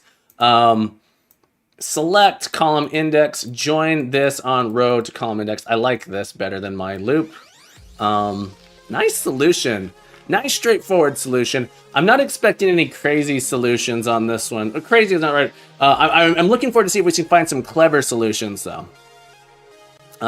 Nineberry, nice work. Nice work. I like it. I like it a lot. Nick, let's take a look at yours. Nick, do you got a gist hub for me? Let's take a look at Nick's solution here. Nick posted a solution on Reddit. We're gonna take a little look-see here. Close some of these other tabs. It would be nice. It'd be nice. Yeah. The unformatted code, I don't want to copy and paste chunks out here. If you send me a gist, I'll take a look at it. While we're doing that, we're gonna go look at Smab's solution. While you're doing that, Smab, thank you for letting me know. Go check out Smab. You got butt rushed today. A bit rushed today. Okay, a bit rushed today. Solutions, 2023. Let's go into. Oh, we gotta do a poll. All right, here we go. Day 13. Javasaurus X, how are you today? Apila and Nathaniel, thank you guys for being here as well. It's nice to have you. Good day, crew. Indeed, it's a beautiful day. It's a beautiful day in the academy. A beautiful day in the academy. Won't you be my crew member? All right, folks, let's take a little look-see here. Smab, thank you for your submission. I always love Smabs doing this stuff. The mirror, the ash, column multiplier, row multiplier. I like it. I like it. It just feels good. It feels good. It feels almost modular. Smab, I have a question for you. Can you make your formatter do this, or do you have to do this manually? Because one thing, I do like lining things up like this, but my formatter kills it anyway. So if I do a format, it kills it. You do it manually. I always wondered, can we make a formatter line up the equal signs when you have a series of things like this? I think that could be nice. Could be. I don't know. It might be annoying though. So we have a pattern here, which is a list of points. What is points a synonym for something? Okay, this is interesting here. We have a list of points. What is a point? Point. Is it a point just a row and a column? Yeah, it's just a row and a column, an X and a Y. Okay. A list of mirrors. Okay, so it's saying this is where our mirrors are. Number of column, number of this get value. Fuzzy test. I don't know what fuzzy test does. That's okay. Alternative value, alternative value. Is this when we're doing smudges? Try find line symmetry. Haruk, welcome to the stream, my friend. Happy to have you here on this beautiful day. So this test says whether or not we should do a smudge test here. Oh no! Oh no! We didn't find one. Or something went terribly wrong if we got here, is essentially what I'm saying. Try find line of symmetry. Try line of symmetry on our columns, rows. Let's get what mirrors does. Mirrors where y equals y. The mirror is equal to y, and the mirror goes to x here. This one here. This one just goes to y. So this is how we're doing our columns, because we're checking for the mirror on the column. This one checks for the mirror on the row, and then we pass through the x value. Okay. So we where the mirror here matches, and we select the X here. Okay, try line, find line of symmetry.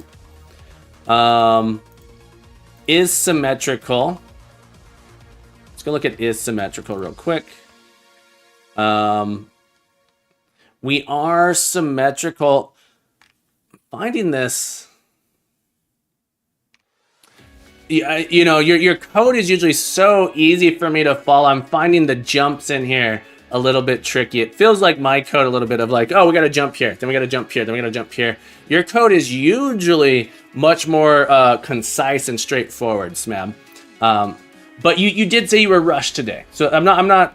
My one little thing here, all things said, it's not bad. So if it is symmetrical, that's where we take our value multiply and we return true.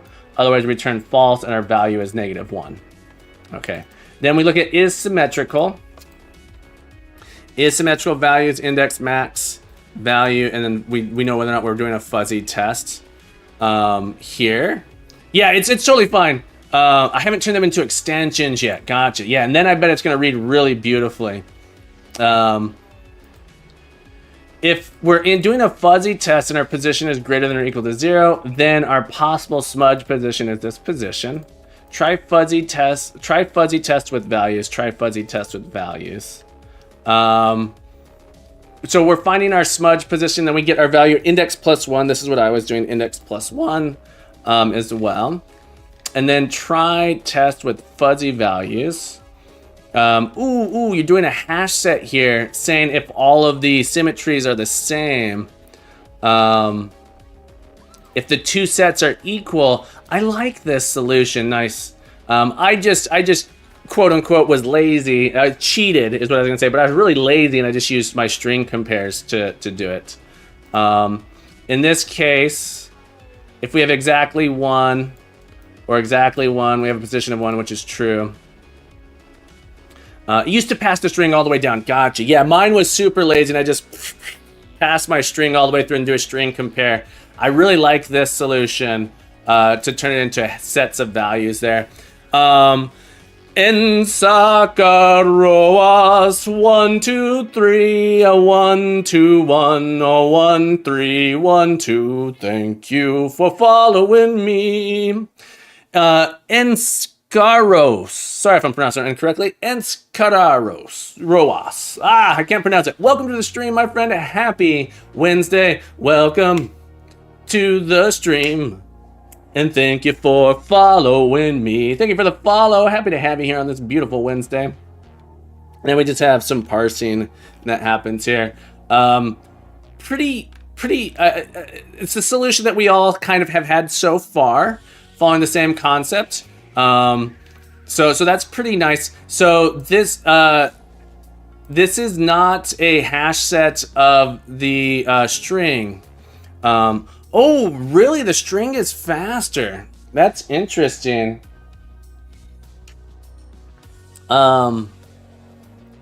That's interesting here. Basically, it probably has to do with you going through and comparing them. So SIMD is fast. Gotcha. Interesting. I'm surprised by that a little bit, but maybe I shouldn't be. Cool. Smab, nice little solution here. Not bad. I'm looking forward to your refactored version, where you've gone through and made it read a little bit nicer. Because this feels like my solution, where I'm like having to jump around a bit in it. So if I were to open up my solution again, day13.cs, I feel like there's a lot of jumps in my solution of like, okay, we're doing this. So when I come into my grid, it's like find smudge row is the only thing that reads kind of nice. Find mirror row. But if we come into our find mirror row, we have to do like this mirror rows thing that does a bunch of stuff. I know. Oh, that's right. You said you're busy. That's true. No worries. If you can't refactor, not a big deal at all. Let's take a look at Nick. You got me a gist hub here. Let's take a look at Nick's version now that I can pull it in easily. Let's take a look here. Nick, thank you for sharing this. Smab, of course. Points. Add Smab. 500 points, of course. Thank you so much for sharing. Redston, how you doing, buddy? Welcome back to the stream. Nice to have you here on this beautiful Wednesday. I hope you're having a beautiful Wednesday. Take care, G. Remember, keep coding, keep growing, be the best you can be, and you're welcome back anytime. I hope we'll see you tomorrow, G. If not, have a beautiful, beautiful Friday. Take care, my friend. All right, we're looking at points and Nick, 500. Why not use bit set instead of string if you're going to optimize? That's a good question. Is bit set really fast? I saw something about how using bit set isn't always actually that fast. All right, so here is Nick's solution. I could be completely wrong. I don't know. I've barely used bit set, if I'm being completely honest. Okay, so we have our mirror marker, our sand marker, our maps, and 13 tests here. If test, we do that. Otherwise, we have the main input. For each map, you go through and you build out your mirror marker.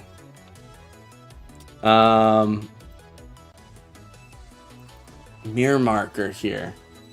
Rows, columns. We have a number of rows, we have a number of columns. For this map, this is our rows, string raw row. We pull in our raw row. We go through every column index, and we mirror marker. Where is? Oh, okay. We're looking for mirror markers. Mirror marker. We're looking for these hashes. This is interesting. If it's this. You're like building up an array of integers, so you're not using the string. Is that correct? So you're basically building up rows, a bunch of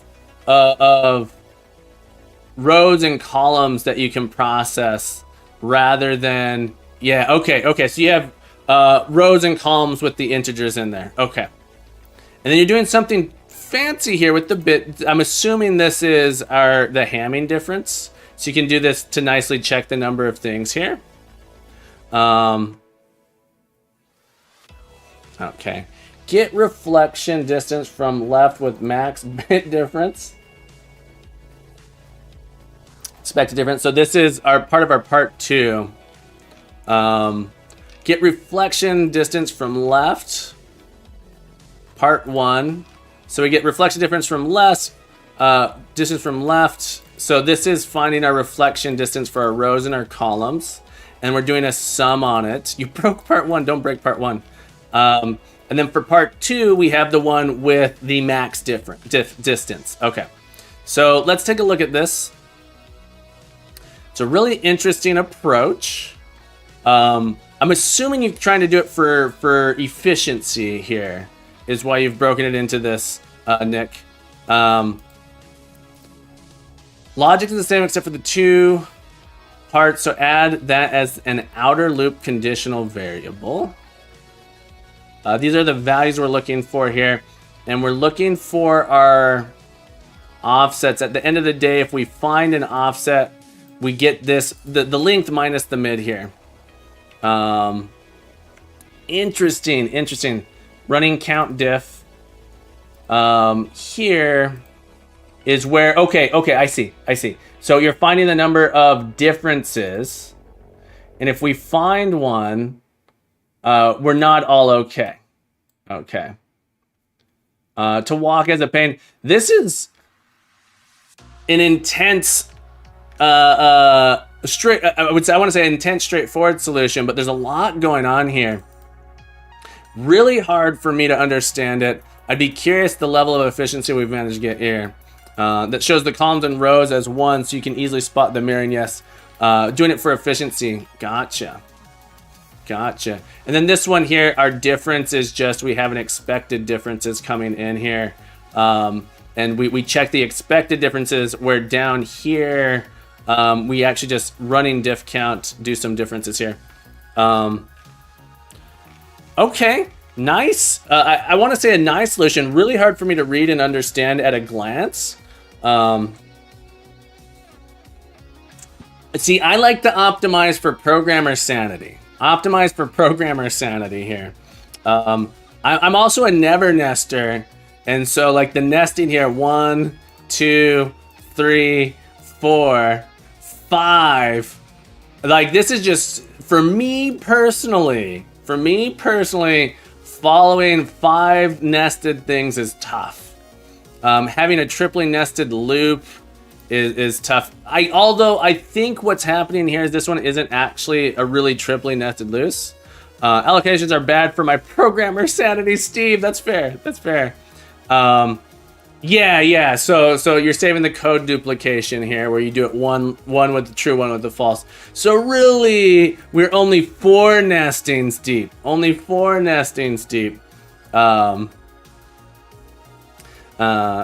Nijab Curse says, pay is low, deadlines are tight. What about you? You're asking, so for your job, you don't get paid much and your deadlines are egregious. That sounds rough. I have a teacher's salary. I have what's considered a good salary for a teacher, but it's still a teacher's salary. And I do have tight deadlines sometimes, but it's very predictable. I love my job and I enjoy it. That would be my response there. Nick, thank you for your solution. I appreciate it. A wild set here. I'm really looking forward to Steve's. I want to compare Steve's here now. Steve, thank you for submitting your solution. Points. Add Steve. 500. Thank you for sharing your solution with us. Let's take a look at it here. I'm gonna pull it in. Steve, the optimizer. Copy this to my clipboard. Pull it in here like that. Nick, thank you for sharing it with us. Here's an updated version. Okay. You don't remember what changed? All right, we'll pull it in. We'll pull in your updated version. 1 sec. Copy clipboard. Boom. Replaced. All right. 100 lines of optimization. 100 lines of optimization. But yeah, Nijab Coder, I hope you're doing well, my friend. Thank you for popping in. It's nice to have you here on this beautiful Wednesday. Hope you're having a beautiful day. Okay. Aliasing, symmetry to be an axis and a 2 left count. Bits is just an unsigned int that you're going to use. I'm assuming doing some bit shifting in and out of it. Symmetry axis is an enumerated type where you have a y and an x. Okay. So you're going to find, we're going to know the point of symmetry here. And so we're just going to find a symmetry and then 2 left count. I don't know. This is how much. This is gonna keep track of like how much is getting chopped off when our grid is not. It doesn't have an even number on the reflection. It's gonna count how much is getting chopped off. Okay, that's my guess. Grid here. It's the score. Steve, is this the score? 2 left count.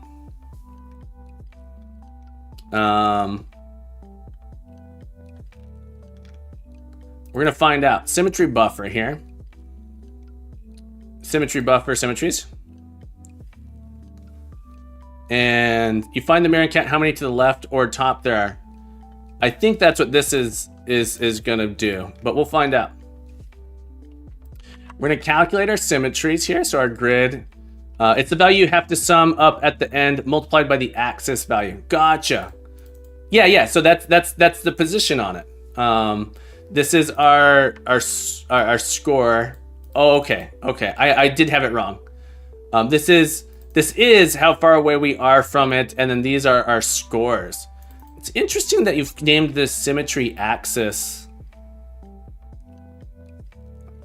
Oh, I understand. This is the axis we're looking for. We're gonna multiply it. I understand this now. Okay, I got it. All right, symmetry buffer.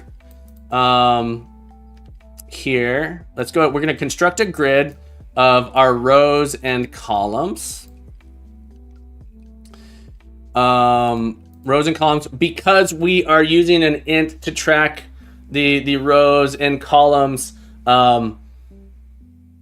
I'm assuming you're going to calculate the symmetries on this. This is uint. So given a grid, Let's look at what calculate symmetries does real quick. Rows, columns, symmetries. I'm curious how what rows and columns are here. My guess is that these are some bit shifted zeros and ones. I want to look at where we construct our grid. It's right here. Read rows, read columns. I'm assuming we're just bit shifting those bits over and over. Okay.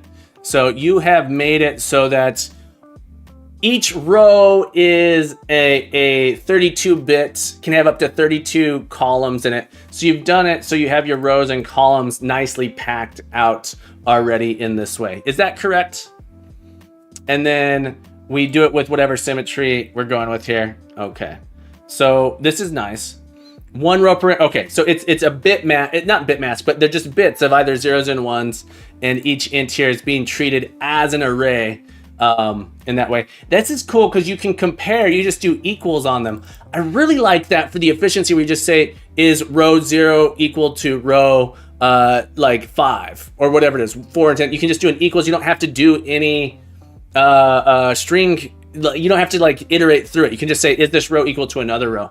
That is really cool. I like that. Okay, so calculate symmetries. We're gonna gather the symmetries. Gather symmetries. Oh, this is void, so we calculate the symmetries. Yours was just hard for me to understand, Nick. I'm not gonna lie. Yours was just like really hard to understand exactly what was going on in it. This reads, for me, this is reading nice for the parse here, and I can see where the bit shifting and the orient is happening. But yeah, I was looking at yours going like, you must be doing something efficient here where you have integers tracking these things. But let's keep looking at this here. We're gonna, I love it. Aggressive inlining. Let's inline aggressively so that we can write code that's a little bit easier to read, but it's just gonna do an inline on it when possible. Murray 02 level 99 programming there. Exactly. Level 99, maybe even level 102. Let's gather our symmetries. Calculate symmetry difference. I do find this the difference between a row. This is great. The differences in a symmetry, rows, I, buffer length. Calculate symmetry difference here is really cool. J Non-Head, thank you for the follow. J Non-Head, thank you for following me today. J Non-Head, how are you? Thank you for the follow, J Non-Head. Greenish Pepper, you're supposed to have shaved, man. Did the dev dad? It depends. It depends. If we're in agreement. If the dev dad grows a full mustache, I'll shave. The dev dad has to grow a full mustache first. All right. One nice thing about shaving, if I did shave, moisturizing my skin under my beard's a lot easier. There's a lot of beard oils and stuff that go into keeping my skin from getting too flaky. All right. The differences here. We're gonna go through every index here. Bit operation pop count. We're doing this XOR here, which is beautiful. On the left thing to check and the right thing to check. Bit operations. What does bit operations do? Each grid has an inline array that holds 2 symmetries, so it tries to fill that spanning using the Hamming distance as the index. Bit operations. Is this a thing that's built in? It's a helper namespace pop count. Cool. Of 1 bits in an integer. Population count is the number of 1 bits in an integer. Yeah, because you're doing an XOR here, you get the differences, and it's super fast. This is awesome. I really like it. Nick, I'm sorry if I didn't notice it in your solution. Your solution was making me go a little cross-eyed. I'm so sorry.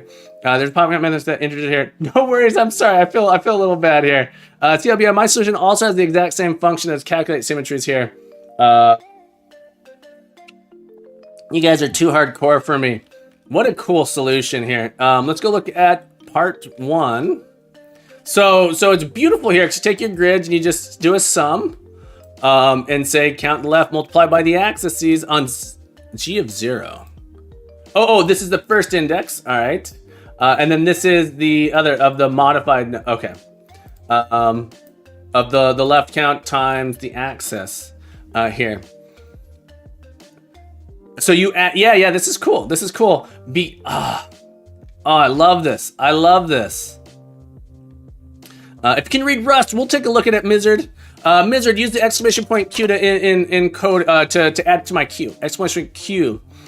Steve says the pop count method for 32 and 64-bit integer types is an intrinsic, and it's a single instruction on x86 and basically on ARM. Wow, that's cool. That's cool. I learned, look, TIL. Today I learned. I did not know that. Very cool. Totally awesome. Incredibly efficient solution here. The only allocation to this, other than creating the stream reader to read in the file, is the list of grid to store them. Gotcha. So few allocations. Look. I like to stress test my garbage collector. I gotta give my garbage collector a workout. My garbage collector is nice and fit. If you don't do enough allocations, your garbage collector gets lazy. It starts thinking it doesn't have to do any work, and then when it has to kick in, then it's going to be extra slow. See, so I like to keep my garbage collector. Fit. Keep that cardio high. Keep that cardio on that garbage collector going. I fired my GC for being so lazy. Got to keep that Gen 1 collector in shape. Exactly. All right, Toak Foda, we're gonna take a look at yours. We got another C# solution here. We're gonna pull it in here. But yeah, Mizzard, if you wanna get your solution onto the list, exclamation point Q, we'll get it in there. Let's check it out. Thank you for submitting it. We'll take a look at that momentarily. Am I crashing my system? Hang on. I might have, all right, are we still here? We still live? Toak Fodai, thank you for submitting your solution. Let's take a little look. Let's have a little looky-loo here. Steve, awesome solution. I'm jealous of your ability to be amazing. I'm jealous of your ability to be absolutely incredible. 500 points to you, Toak. Let's take a look here. All right. This code may not compile or execute without errors as is. A nice little disclaimer here. Warning, don't blame me, blame you. All right, we get our data.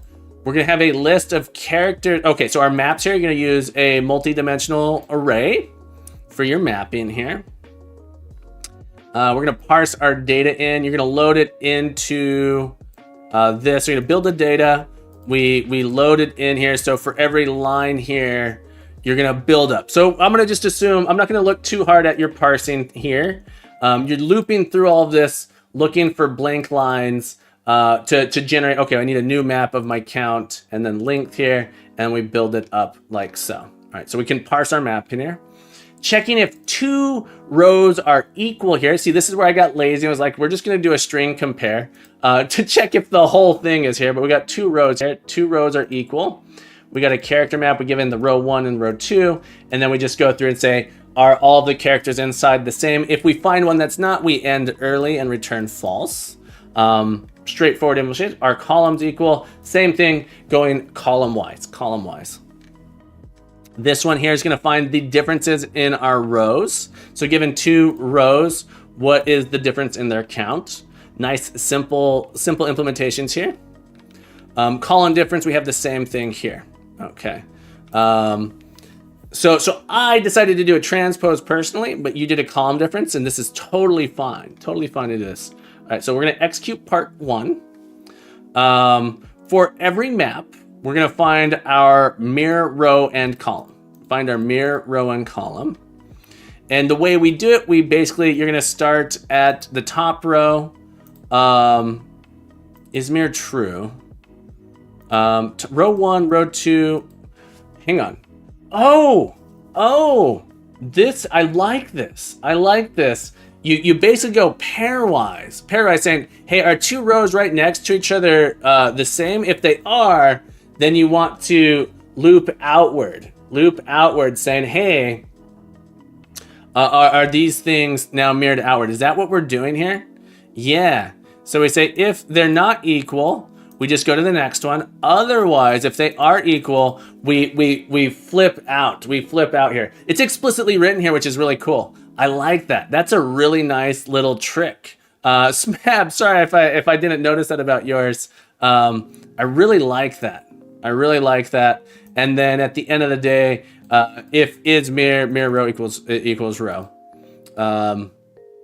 Yeah, I like it. So if we make it all the way out of this loop, that means we done did it. We done did it. And then if mirror row is -1, then we check the column. So so we do the same thing, but for columns.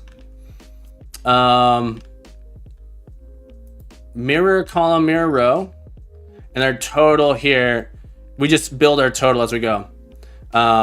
Yeah, I think it's good. I should have prematurely exit if I found a row column. That's okay. That's okay. Really nice here. I like it. Very explicit on what it's doing with the loops. I find it easy to read in this. I'm finding it pretty easy to read as a procedure, as an algorithm here. I probably would have pulled this out into a method and this out into a method just to say, okay, find mirror, that's just my personal preference. When my students write methods, long methods like this, it's not even that bad. It's 68 lines of code in here. There's some white space. I tell my students most methods, you should try and fit them on one screen. That's it. Smab, you're right. You do get the weird jumps like your code. So I'm not sure if that's better or not. That said, I think find horizontal here fits nicely would fit nicely in a method. Find vertical would fit nicely in a method. That said, I'm being, let me say one thing and then another thing. Let me go back and forth on it. Really nice. Okay, part 2. It's going to be the same, but we have the rows differences now here. Toak, yeah, I don't like small methods. I have to jump too much with development. I think that is a lot of people feel that way. And it depends on the amount of jumping my brain can handle, I think. Procedural programming has as few functions as, not necessarily as few functions as possible. It should read top to bottom and not have many method calls. That's sort of like a one particular mindset. I really like reading straight down like this. It's pretty nice. But do notice here, we do have, the nesting here, super deep nesting. Maybe not super deep. In my mind, this nesting is getting a little bit gnarly for my personal taste. Red Cabin Games, thank you for the raid. Do you know Red Cabin Games? He develops the best games. I can't sing today. Today I'm rough. My singing's bad today. Folks, give Red Cabin a follow. Shout out to Red Cabin Games. Incredible game developer. How was your stream, folks? Red Cabin Games. Give him some love. You see this heart? Make sure that heart's green. If it's not green, you're mean. Well, Red Cabin Games is a Unity developer making an awesome space game. We did some collab stuff together. We did Code It Forward. It was super fun. Admin code's going really well. Judging the light. No, strong bad. It's crazy. Check this out. This is insane. It drives me nuts. I don't know how to get this to be not like, look, it's dark mode here. And when I do the pop out, it's not gonna let me pop. It's gonna work now, watch. It's gonna work now. When I do the pop out, it goes to light mode. Come on, give me the pop out. Pop out. Oh my goodness. Pop out chat. It goes to light mode. It drives me nuts. I don't know what to do about it. Knee job coder, I am mostly familiar with, I do a lot of programming in different languages. C# is the language I work with most these days. Go to M. There's no sub button. I'm not an affiliate. There's no sub. Press settings and dark mode. Was there a dark mode button in here? Is there a dark mode settings? Hang on. Dark mode? I see no dark mode. Chat appearance. Readable colors. I see nothing. Look. We're gonna keep going. We're gonna keep moving. We're gonna keep moving here. Rip, indeed. Red Cabin Games, thank you so much for being here. We do have a Ko-fi. You can follow over there, but yeah, I'm not an affiliate, so you can't sub here, which is okay. My only player left who operates their IDEs and other stuff in light mode. When Nineberry, Smap says yes. When I use Emacs, I use light mode in Emacs, so this color scheme tends to be pretty nice on my eyes, though. Sorry, Toak Fodi. Let's keep going here. Execute part 2. Get linked rows, columns. This time we're getting the number of smudges. If we have too many smudges, we break. So we have sort of the same code here. But if we have too many smudges, we break. Otherwise, it's the same. It's the same. So we're looking for exactly one smudge. It would be silly to remove light mode one day. Actually, from what I understand, light mode is actually, is it better? I don't know. I'm not going to say anything. No. Toak Fodi, excellent solution. I don't know if I gave you some points yet, but let's give you some more points. Add Toak Fodi. Thank you so much. I got to give you a number here. 500. Thank you for being here. I liked the code. It read straightforward. There was nothing. The variable names were nice. My complaint about it just being deeply nested, but it's like, it reads nicely. The algorithm reads nicely. I can see what it's doing. Sometimes I like to think if someone didn't know the puzzle, could they figure out what this was doing? And I think your solution tells me they could figure out what it's doing without knowing the puzzle. That's my what I'll say here.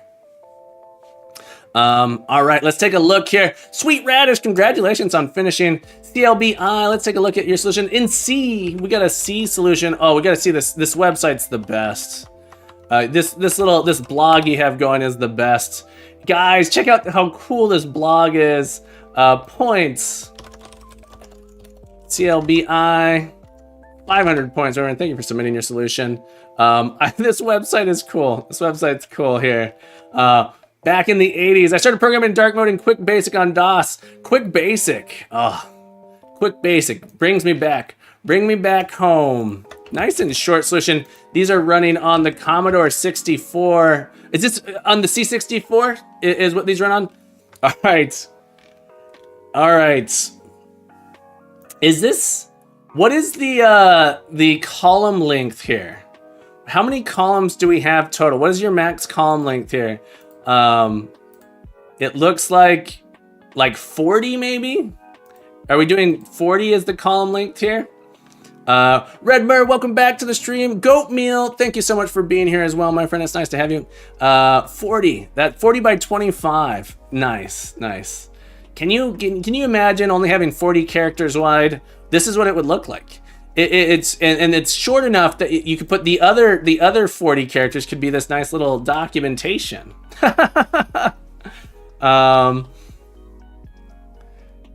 You write that you develop these on code editor to C64. I wrote it. You edit these directly on a C64. So CLB, are you doing an emulation, or are you actually writing this on C64? So here we go. Let's take a look here. Smudges. Smudges. If it's 0, we get 0. So we're using this as a boolean. If it's 0, we get 0. Otherwise, 1 plus. What does bang bang do? Is this saying like whether or not this is true or not? X minus 1. So you're checking.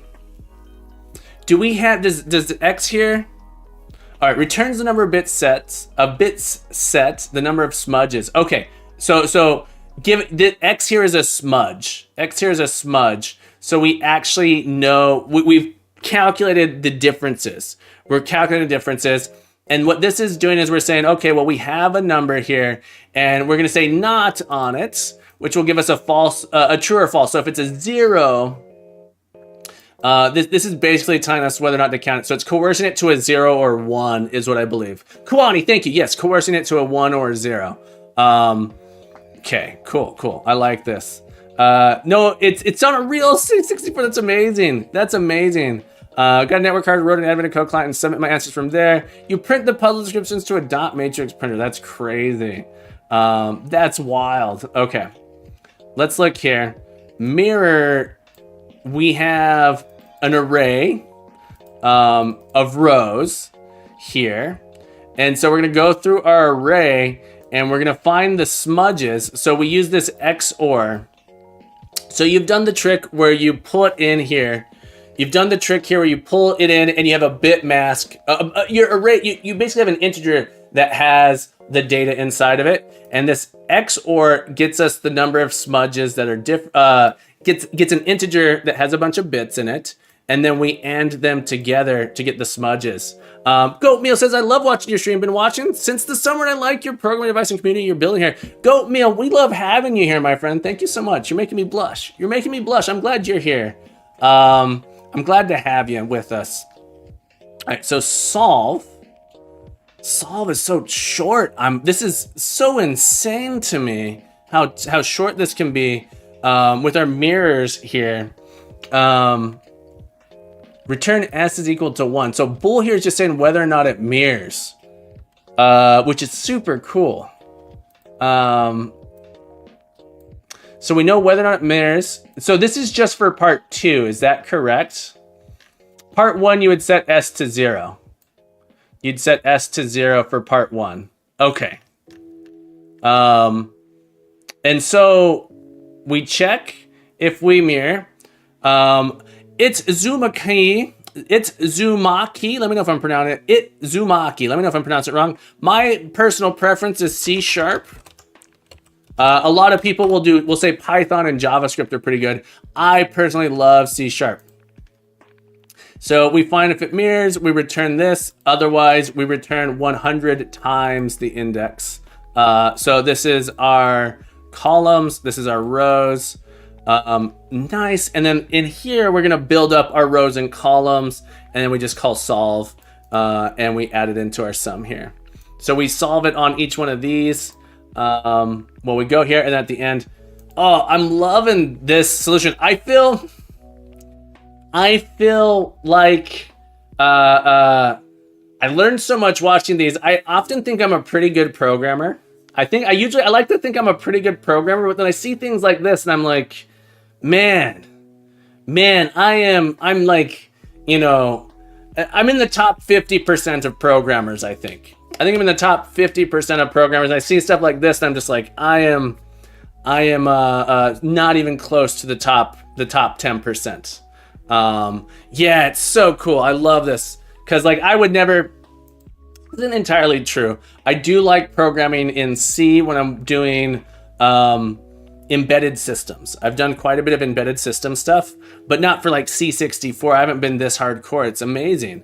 CLBI, I would say this is like hardcore mode. I love it. You can do an exclamation give, proton points give. You can give points. Instead of doing add, you can do give if you'd like.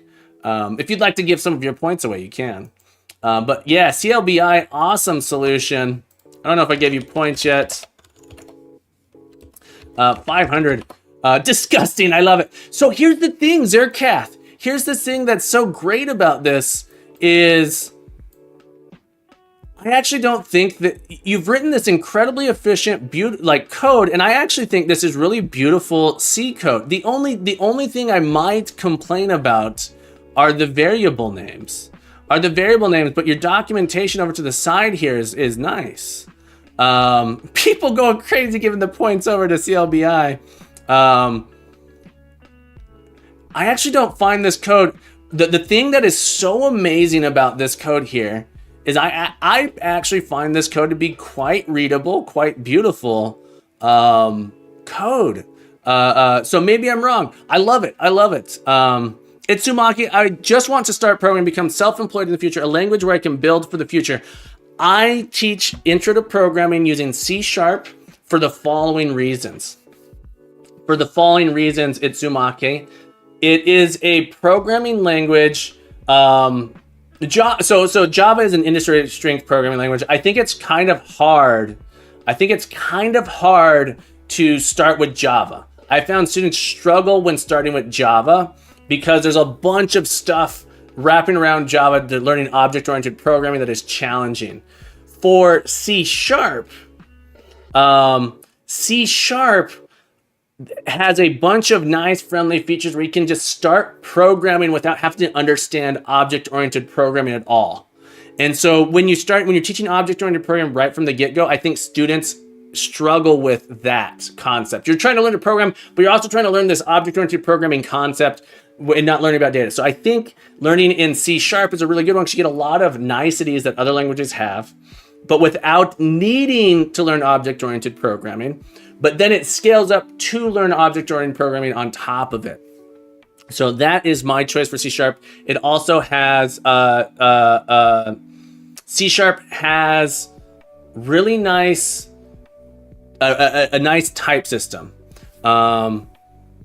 Exactly, Nineberry. Exactly. That APL or yeah, don't learn APL if you want job security. That's true. So my suggestion is always a C Sharp. And then the other reason I don't necessarily suggest Python and JavaScript to start, which are both fine languages to start with, is that in my experience, when I start students with Python or JavaScript, they struggle to go to a language like Java or C Sharp.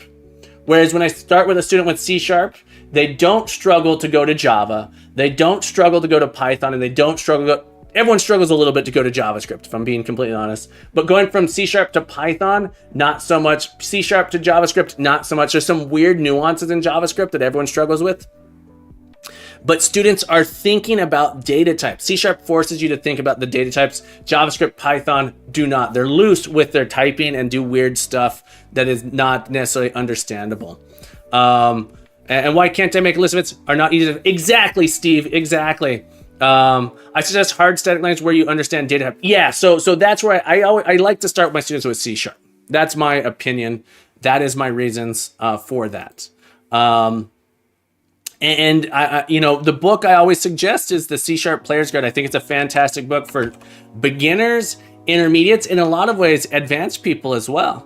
I learned a lot from that book, and I've been I'm semi new to C Sharp, but I've been programming for over 20 years, I think, something like that. And I learned a bunch from that book. But yeah, I really like it. Thank you so much for your submission. Excellent solution. CLBI, awesome. Kuani, let's take a look at yours. Points, add Kuani, 500 points. Not for the first language. Hill Ariano, Hill Ariano, I'd like to welcome you to the crew now. Hill Ariano, I'm sorry if I'm saying that wrong.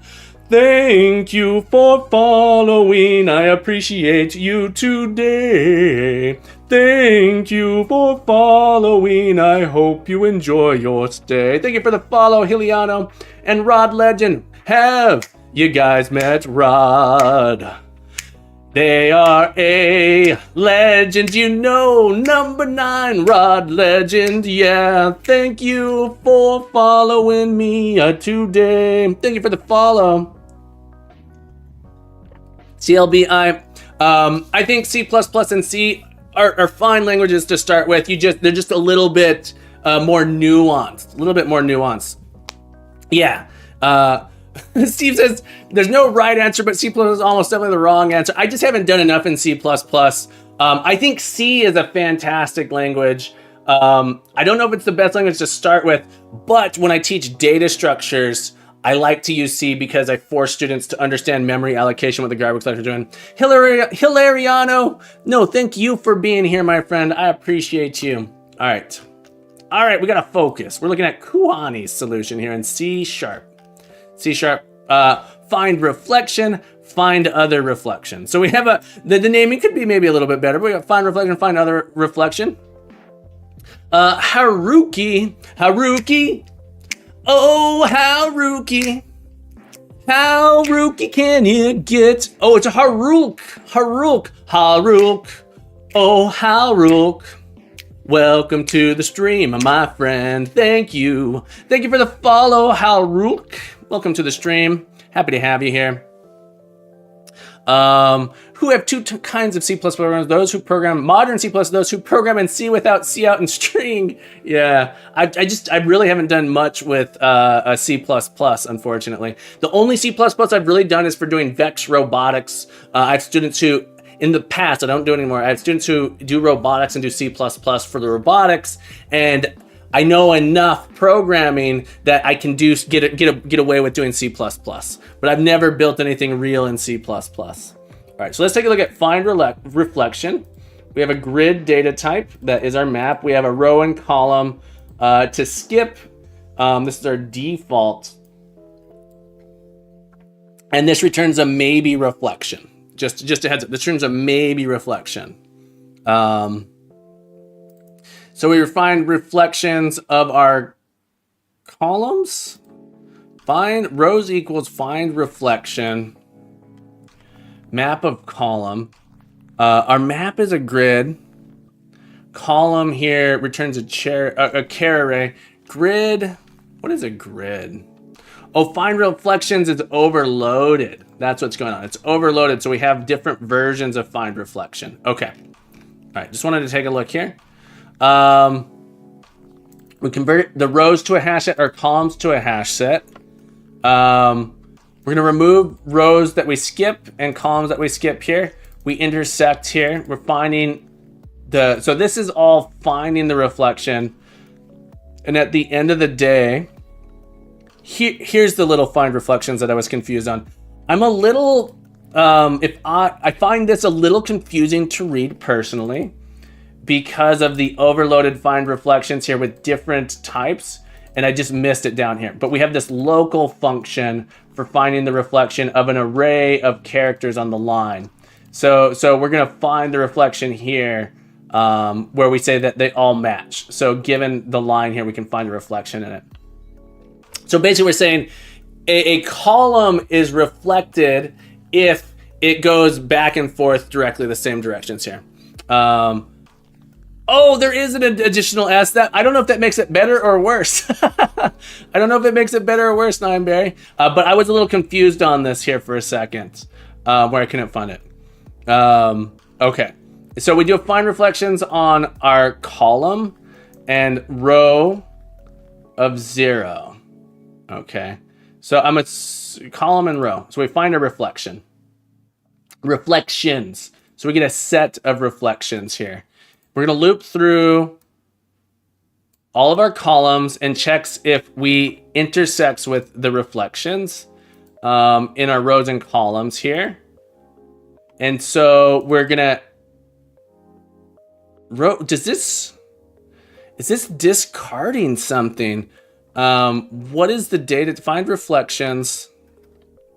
It's an iron enumerable int. I don't understand what's going on here, because on a hash set, so this is a hash set, isn't this just discarding the result? Intersect with, this mutates it. Okay. That's interesting. So this does a mutation where we slowly are mutating it here, finding the intersections. Okay, and then we go through and we remove them. I was confused. It must be the case that it does mutate it, because we're, if it didn't, that'd be interesting. So we're looping through, we're finding these intersections here. And then at the end of the day, we remove the row that we'd skip, the column that we'd skip. If the rows and columns is 0, that means there was no reflection. So we return, essentially it's going to return null from what it looks like here. The hash set instance methods, you know what? But you can technically be a little more efficient with them. There are link versions. That's what I was thinking though. So yeah, that makes sense. Thank you for the clarification, Steve. I appreciate it. And then we're going to get the singles and columns here. So this is going to give us back the row and column of reflection. The row and column of reflection here. Find other reflection is the version where we want one difference. Oh, okay. So this solution goes through and it flips. Gotcha. This one here is great. Okay, so I was wondering if anyone would do this because this felt like, in my mind, the naive solution, but it's actually a little tricky to get right. They're actually going through on this one, and they're flipping the question, the dots to hashes and the hash dot, one on each one. So they go through every row and column, they flip it, they find the reflection. They find the reflection here, and they basically want to make sure that it's not the original one. And then flip it back. So they find the reflection. If it reflects, they return that value. If we found the reflection, but we're skipping this one, so they have to specify which one to skip. All right, so they say skip that row or column. That is a.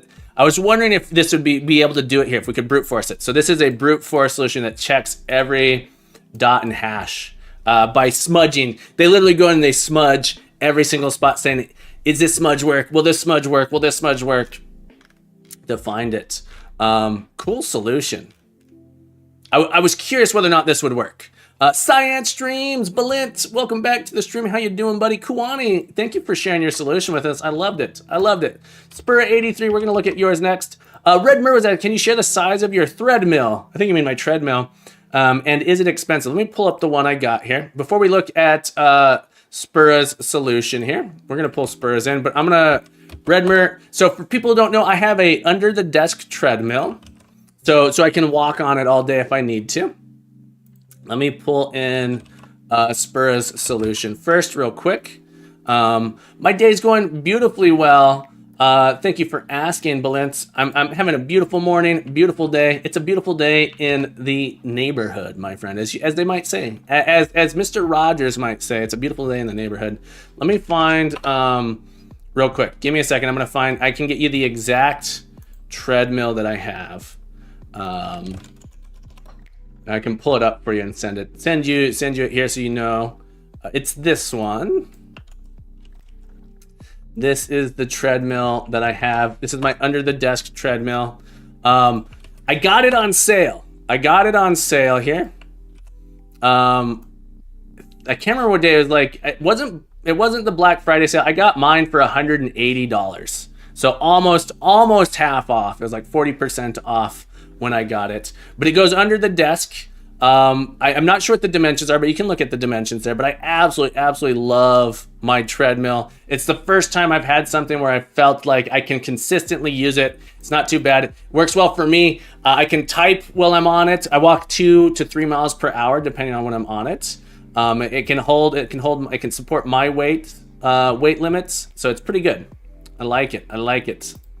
But yeah, that's the one I have. Walking pad 41 inches, 41.34 wide, 41.2 centimeters. So it's 105 centimeters by 2 cm. 40 by 105. 40 by 105 centimeters is the size of it. The weight limit on it is 220. The 220. So works for me. You might need to, I'm not calling anyone big or not here. But that's just something to be aware of. Cause just an example, I was 280 at my worst. Half of me can walk on that. Well, at my worst, I was at 280. So that's something just to keep in mind. All right. Spura, thank you for sharing your solution. Points add 500. What is it in stone? Yeah, it's in American units. American units. It's Science. You're making me blush. You guys know who's really handsome? You guys know Oh, I missed an S. If you guys don't know Science Stream, incredible streaming community over there. Balintz. And it's a trio of trifecta, amazing stuff going on. I can't wait for tonight. You know what tonight is? Tonight is Whack'em Wednesdays, Wacom Wednesdays here, where we pull. Look, I'm gonna bust out my Whack'em. my Wacom here, my little bamboo Wacom. We're gonna do some drawing over there. We'll go over, check out Science Streams, get a little bit of a draw along over there. Science, I hope you're having a beautiful day. Thank you so much for being here, folks. Be sure to give Science a follow. Incredible extremer extraordinaire. I can talk. All right, folks, we're gonna hustle through these. We're gonna hustle through these because I'm running out of time. Amazon affiliate links like a proper streamer. I guess I could do that. I feel so, Nick, I feel so weird about it. I do have an Amazon affiliate account. I feel weird about it. I used to do it and I just feel weird about it. I don't feel right doing that. Yeah, maybe I should. There's a button. I have a button that I can click that I'll do it. You got people asking you about it. It's true. I guess Amazon's gonna get the money anyway. I don't want let's get Captain Coder rich. Look, I'm rich with all the love you guys give me. All the love, that's all I need. That's all the wealth I want is the love you guys give me. That said, folks, if you want to support the captain, you can do so on Ko-fi. But really, love doesn't pay bills, but it sure makes you feel good. More importantly, if you want to get something and support the captain at the same time, get yourself a bean water holder, or you can find someone to take some lessons with Captain Coder. The handsome Coder, it's true. All right, let's take a look at this solution here. Thank you so much for submitting it. Spura83, let's take a look here. We're reading our AOC 13, diffnum, mirror row, mirror score. So we find our mirror row here. Our mirror score. Is this enclosure? Or is this in Emacs? This looks kind of like Lisp. Is this closure? Is this a closure solution? I think this is closure. Okay, slurp. Yeah, this is closure. We're reading closure here. Okay, so we have our num on the board. So we're gonna get the number of differences in each row here. Oh, look how beautiful functional programming is, folks. Look how beautiful functional programming is. I love it. I look at an APL. Well, APL is insane. You need a special keyboard for APL. So our mirror row here is nice. You find the first spot where the diffs required here. So diffs required, you're able to specify in diffnum board and row. Okay, so you find the number of differences here. You find the first row where the number of differences required, it matches. And then if we find no mirror, we just get back -1, which is our, but 0 if no mirror row. Okay. Mirror score here. We just mirror the row. We just mirror the columns. Rows to columns here is built in. There's a built-in transpose. It looks like in our arrays library, which is no, you have AOC.arrays. You've created a thing here, so this is just transposing rows to columns. So our diff requires. So you have a transpose here that's going to transpose our board. We find the diffs, and then we multiply, and then we sum them up. Oh, chef's kiss. Chef's kiss on this solution. You just need a special font. You just can't look at your keyboard. It's true, you need a special. I had a friend in college who was obsessed, in my compiler class, was obsessed with APL, and he had built his own an APL keyboard. For anyone who doesn't know what APL looks like, keyboard. Here's what APL looks like. Typing glyphs. APL is a programming language that uses all of these symbols.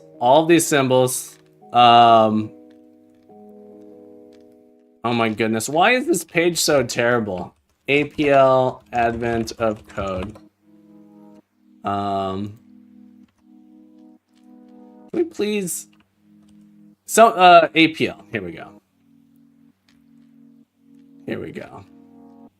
Dialogue is this APL. Let's look at 2022. This is what APL looks like. This is what APL looks like. It's a functional programming language. It's a functional programming language where the symbols have strong meaning. I've never programmed in APL, so I couldn't tell you exactly what all these mean. But essentially, the symbols are very robust. So you have very terse, very small programs. I haven't written it. I have seen people programming in UI, UA, stack-based programming languages. It looks insane as well. Look at this. Look at this. Yeah. The problem was, I think it's been corrupted. The problem is with this is no one can read it. No one can read it. It's a fun language. It's fun to do these things, but no one can read it. Even if you understand the language. Here's the thing. Even if, let's say you're an expert programmer this, you still have to sit there and grok through this painfully to understand what it's doing. Yeah, it's an esoteric language. The thing is, I don't think APL was meant to be an esoteric language. It's UA, UI, since it's a stack base, it's probably meant to be an esoteric language. But I love this closure. This might be my favorite solution, Spura. This makes me want to write in Scheme. This makes me want to write Scheme or Lisp or something. Yeah, so it's even worse than assembly. Whoa. Let's not go down that road. I will stay on C#. Thanks. Yeah. Isn't intentional just for math? Like, yeah, it's sort of how I feel about it, you know. In a lot of ways, Haskell feels esoteric depending on who the author is. Haskell often feels esoteric to me. Apila, let's give you some points. Thank you for submitting your solution. 500 points. Let's take a looky-loo. We're running out of time here.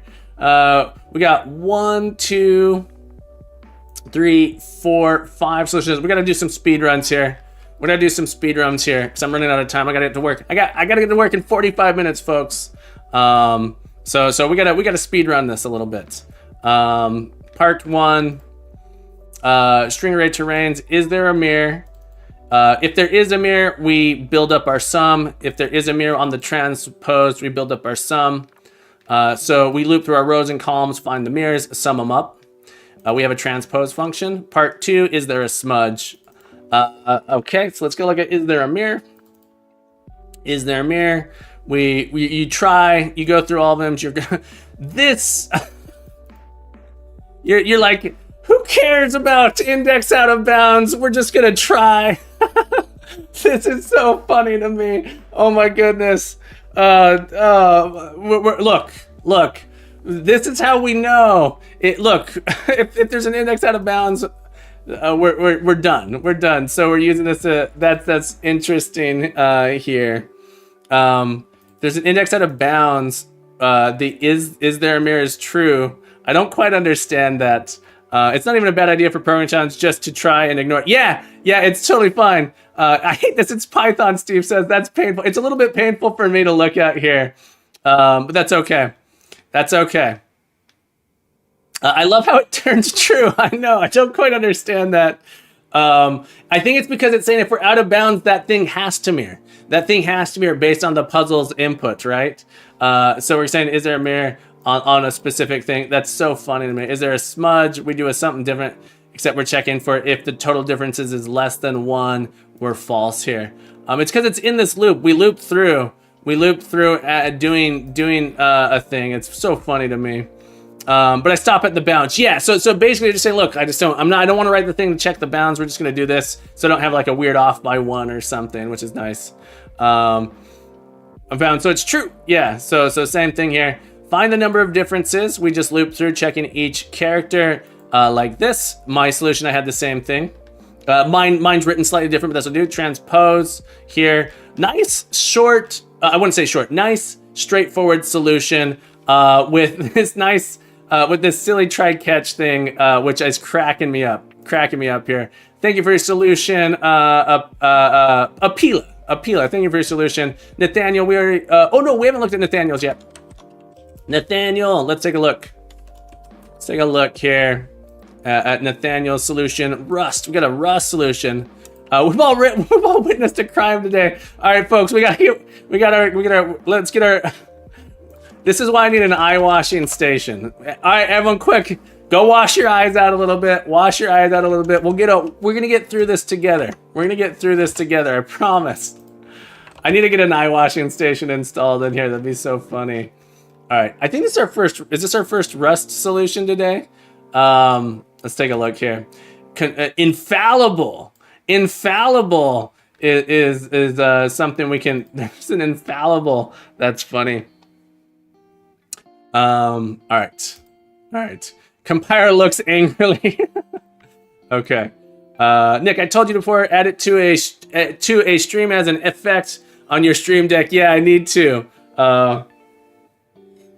Imagine a language where you had to catch a stop operation to know when to stop iterating.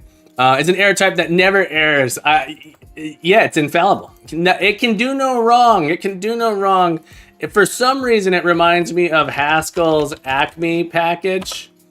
Haskell Acme look of... so Haskell has an Acme package. And the Acme's look of disapproval. This throws an exception. But this is the function. This is the function. So in Haskell, you could do this, and then you throw it error message here. So I like using Haskell's Acme look of disapproval. This throws an exception. This is the code you do to throw an exception. So it's synonymous with just doing error like that. I find that hilarious. Anyway, for some reason, infallible feels almost as silly as that to me, but that's fine. That's fine. Sorry. Just the name is funny to me. Okay, let's keep looking here. We get our pattern in like this. So get them as bytes to a vector. So we collect up our lines here. Build up the pattern that we're going to process here. From string is the trait type class in Haskell that lets me call parse to parse a pattern out of strings. Gotcha. Cool. Find mirror. We optionally find a mirror. If we find one, we're going to go ahead and multiply by 100. So this must be finding the row. We count the badness. Count badness. Find how different two things are here. I like that. Count badness. So we're going to count the number of times we have things that don't match between two lists here. Check mirror. Compiler should remove this if it can check. Check the mirror here. We count the badness, and then we use that to see what our target is. We sum up all of these things, counting the badness. Okay. Find horizontal mirror. We do check mirror. This rotates. Find horizontal mirror. Find vertical mirror. Find mirror horizontal. Rotate here. This is where we rotate. So find horizontal mirror. We're going to check our mirror on our left and right. So we split these. Okay. So we're going to find for each possible split, we're going to check to see if it is a mirror. For each possible split, we check if there is a mirror here. So we get two slices, the left half and the right half. So we're going to split in all possible places. So we have this thing that goes from 1 to the length, and then we're going to split it, and we're split in all possible places, checking for the mirror here. And then when we find one, that's the spot it is. We're going to find the horizontal mirror here next. So finding vertical, we just rotate and then find horizontal. I do the same thing for mine. Rotate is just going to be a straightforward transpose. And then this is all parsing. Nice. So, it just makes me want to write Rust. It makes me want to write Rust a lot. That said, there are a lot of things in Rust that remind me a little bit of it just makes me want to write Rust. That's really what it is. Nathaniel, I don't know if I gave you points yet. Let's give you some bonus points again if we didn't. Points, add 500. Thank you so much for sharing your solution. Code Monk. We're almost out of time. We're speed running. Nathaniel, thank you so much for your submission. Code Monk, let's take a look at yours. All right, let's put up here. Code Monk. Is this, this looks like Rust again, another Rust solution, nice. Okay. We find a reflection on the horizontal, vertical reflection here, find vertical. These are just the values here, get the score. The score here, we get the vertical value, otherwise the 100 times the horizontal value times the value, that's sort of our position in there. We're gonna parse it in and then get reflections. Get reflections, we have a vector here of our results. We go through all of these, and then for every pair of lines, in self, rows, iter, take, reverse, zip, on self.rows. So this zip here is where we're combining our rows. So we so we take our rows and we reverse them. We take the correct amount of rows that we want. So we know we can skip some amount here. And that's what this skip is doing. So it's saying take this many and then skip that many. So we have the inverse. And then we're just gonna say, we go through every row invertedly and say, find whether or not they match. Works like mine, instead of using split at, they use skip and take. Yeah. So we go through each one. At the end, we are going to push the horizontal indices into there. So we find our rows. We're going to do the same thing for column, but now we don't have to, we do it on columns. That takes both sides of the index. Okay. And then we have a result here. Evaluate, we just get the score on it. Evaluate mutations. So now we're going to do it on mutations here. This is for part 2, I'm assuming. Flip position. Let me look at part 2 real quick. Part 1. Yeah. So we do an evaluate here, and then we evaluate mutations. Evaluate mutations is basically going through and it's finding, we got to flip a position here. Are you flipping through all possibilities? Code Monk, let me ask. For your flip here, are you flipping all the positions, or are you doing a count here? It's the brute force approach. That's what it looked like to me. Okay, gotcha. So you're taking every spot and you're flipping it from a dot to a hash or a hash to a dot and evaluate it. And then you check to say if it's not the original reflection, we get the score. Okay, very nice. Very nice solution, Code Monk. Thank you for sharing with us. Points. And 500, beautiful solution. Interesting that brute force works so quickly on this one. There's a little caveat on the brute force. Mizzard X. Let's check out your solution, my friend. Let's pull it in here. Sorry, I'm rushing here, guys. I usually like to take a little bit more time if I can. There's just so many of these. We're gonna do our best to get through them, though. All right, Mizzard Wizard. All right, we're gonna run here. Example, part 1, part 2. Okay. Part 1, part 2. Let's look at part 1. Find mirror with smudges. Interesting. Part 1, find mirror with smudges of 0. So you specify how many smudges you want to find. Finding 0 smudges, and then in this one you were finding 1 smudge. All right. So 0 smudge is going to find the exact mirror. 1 smudge is going to find a smudge with 1. All right. Find mirror with smudges. It's the number of smudges we want to find.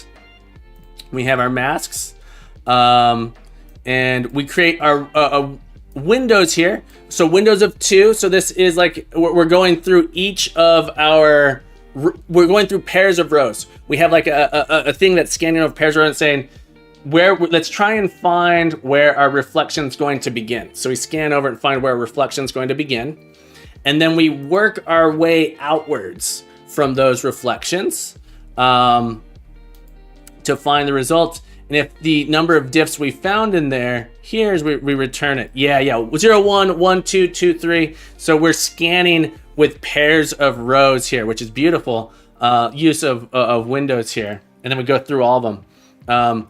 Really, and it makes our solution really nice and short. I love that. So we find where we think there could be a mirror, and then we work our way outward from that. And then if we end up finding a spot that has the correct disk, we return that. Otherwise, we continue to the next pair until we find one that we have the diffs where it could be mirrored. And then if we don't ever find one, we get none back.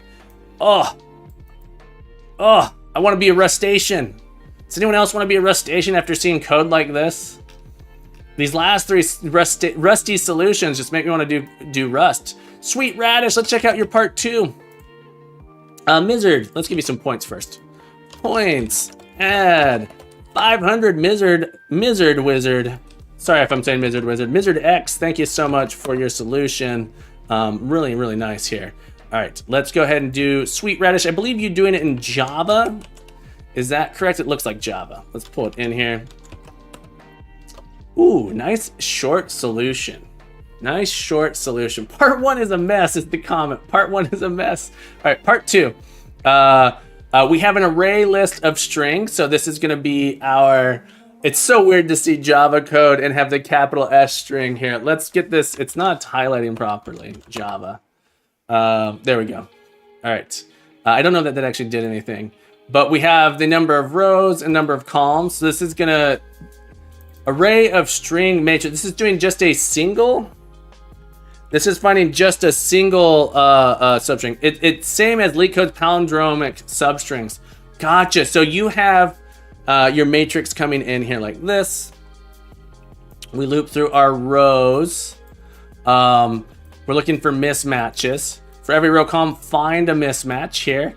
If our mismatch is equal to 1, this has 100 times the row that we found here. Okay, so this is, and then you're gonna do a for each loop on all of the matrices, is that correct? So you're returning the, yeah, spent too much time not adding one. That would be painful. That'd be painful. Otherwise, we just loop through a nice little thing saying find the mismatches on the columns, find the mismatches on the rows. If they match, then we have a column solution. If they match here, the 1. For part 0, you could just do a 0 here. Otherwise, return -1. And I'm assuming then you do a loop outside that says for every input, take the sum of part 2. You filter out the -1. Should this be 0? I'm just curious. What I'm guessing is every single input either has a row that it flips on or a column that it flips on. There must be a better way of expanding outwards. Yeah. Nice short little solution here. Sweet Radish, thank you so much for it. Points, add Sweet Radish, 500.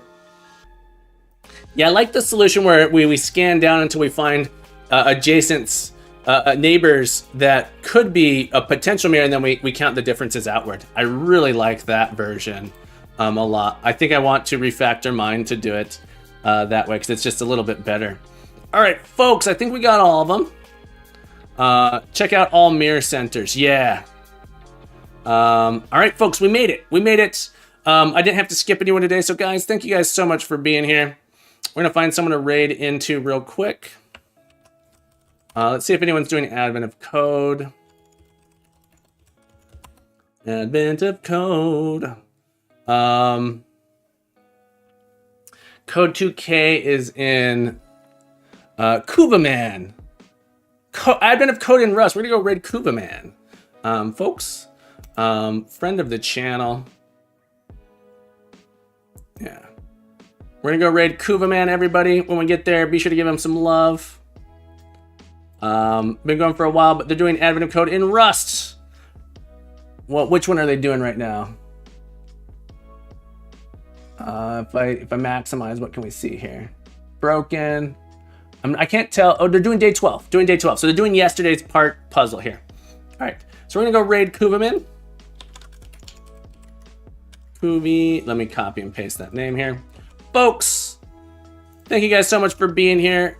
The stream wouldn't exist without you. I love you guys very much. Remember to keep coding, keep growing, be the best you can be. You are welcome back anytime. I will see you guys tomorrow. Bye-bye.